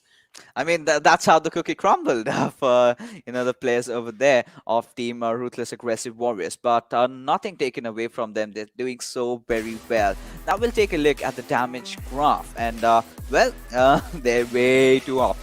These are the skyscrapers that we can really look out for. But yes, I mean, considering how they've been playing, this is another consistent team. So I think Ruthless Aggressive Warriors and Carnage, they look really solid entering into the regional finals, right? All they need to do is kind of continue this kind of performance even tomorrow, because after tomorrow we'll be kind of down with the halfway phase, and that's when we could get to see that segregation between all these teams. But look at them, they were so prolific. Even Team Vibes, they're getting those damage numbers, they're getting those kill numbers, but somewhere falling short, struggling during rotating. Indeed, they were definitely struggling during rotating, but as I'm talking about, the skyscraper coming in from Raw over there was just an absolute massive damage delta as well. This is what I was talking about. The damage delta and just overall firepower that Raw has to offer is just absolutely ruthless. But now just take a look at the overall ranking as well. Carnage still maintaining that massive gap between on that first and second position as well. Yeah, but now this is where we do see that difference, okay, between the second and the third spot, 95 and 69. So JyanMaara have of course picked themselves up, but Ruthless Aggressive Warriors, those two chicken, of course, helping their cause, and every single day they're getting one. Of course, Carnage getting the maximum numbers. That's 3. So out of 8 games played, 3 chicken dinners is really solid. But at the same time, the difference is still not too much. I mean, TDP, they've also made a comeback in their fourth spot. And tomorrow, if they get a good game, if they get somewhere around 15 to 16 points, and they might get the third spot. So now we've got 2 slots being slowly but surely getting cemented. One for Carnage, the next for, of course, Ruthless Aggressive Warriors. If they keep on playing like this, there's always a if in that scenario. But apart from that, the third spot right now is still up for the grabs. Every time we're seeing a new team contending for it. Indeed, we are seeing every single time a new team. Of course, I'm gonna say it again. I didn't really expect to actually Elementrix just step up their gameplay so much in that one Miramar game that we Yeah. saw. And just the way overall they contested the high ground over there was just an absolute fascinating thing to witness. But now, taking a look at the kill leader, of course, Snipe is gonna be on top of the leaderboards as Manish is gonna be following it up with 17, and then Extreme with 16, and then Susan over there. Of course, this man has been showing those extremely, consistent kill performance coming in from all these games that they have been playing. And finally, this man has secured the position on the kill leaders for himself. It's going to be Susan with 15 kills with 2,660 damage. Of course, one of the massive numbers coming in, but how can we forget Snipe over there? Snipe is one of the main members when it comes to Carnage, when it comes to just like overall taking those long range fights. And of course, Snipe is going to be the sniper for them as well, going inside this fight as well. But this time, certainly seems like Snipe doesn't really need the sniper anymore, because he's just really good with those assault rifles coming in. Yeah, of course. When circumstances do ask for it, he goes with those bold actions and has delivered in the past. We have seen some amazing shots coming out from this lad. But more than Snipe, it's the boys from Carnage. Every single one. I mean, they're kind of like a well-knit unit, to be honest. Snipe, of course, coming out on top with those numbers. But yeah, we cannot even rule out the players of JyanMaara. Extreme, in fact, carrying that experience into the game, and he's still in the race for the kill fracas. But that is it, ladies and gentlemen. We are finally done with all the matches for the evening, and what a show it has been. Of course, Carnage dominating, and today a ruthless, aggressive Warriors really coming out on top in the second spot. So as things are starting to get interesting, we will also be coming back tomorrow at the same time. So you guys don't forget to tune in. Till then, bye bye, take care, and happy fragging.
Let's get it.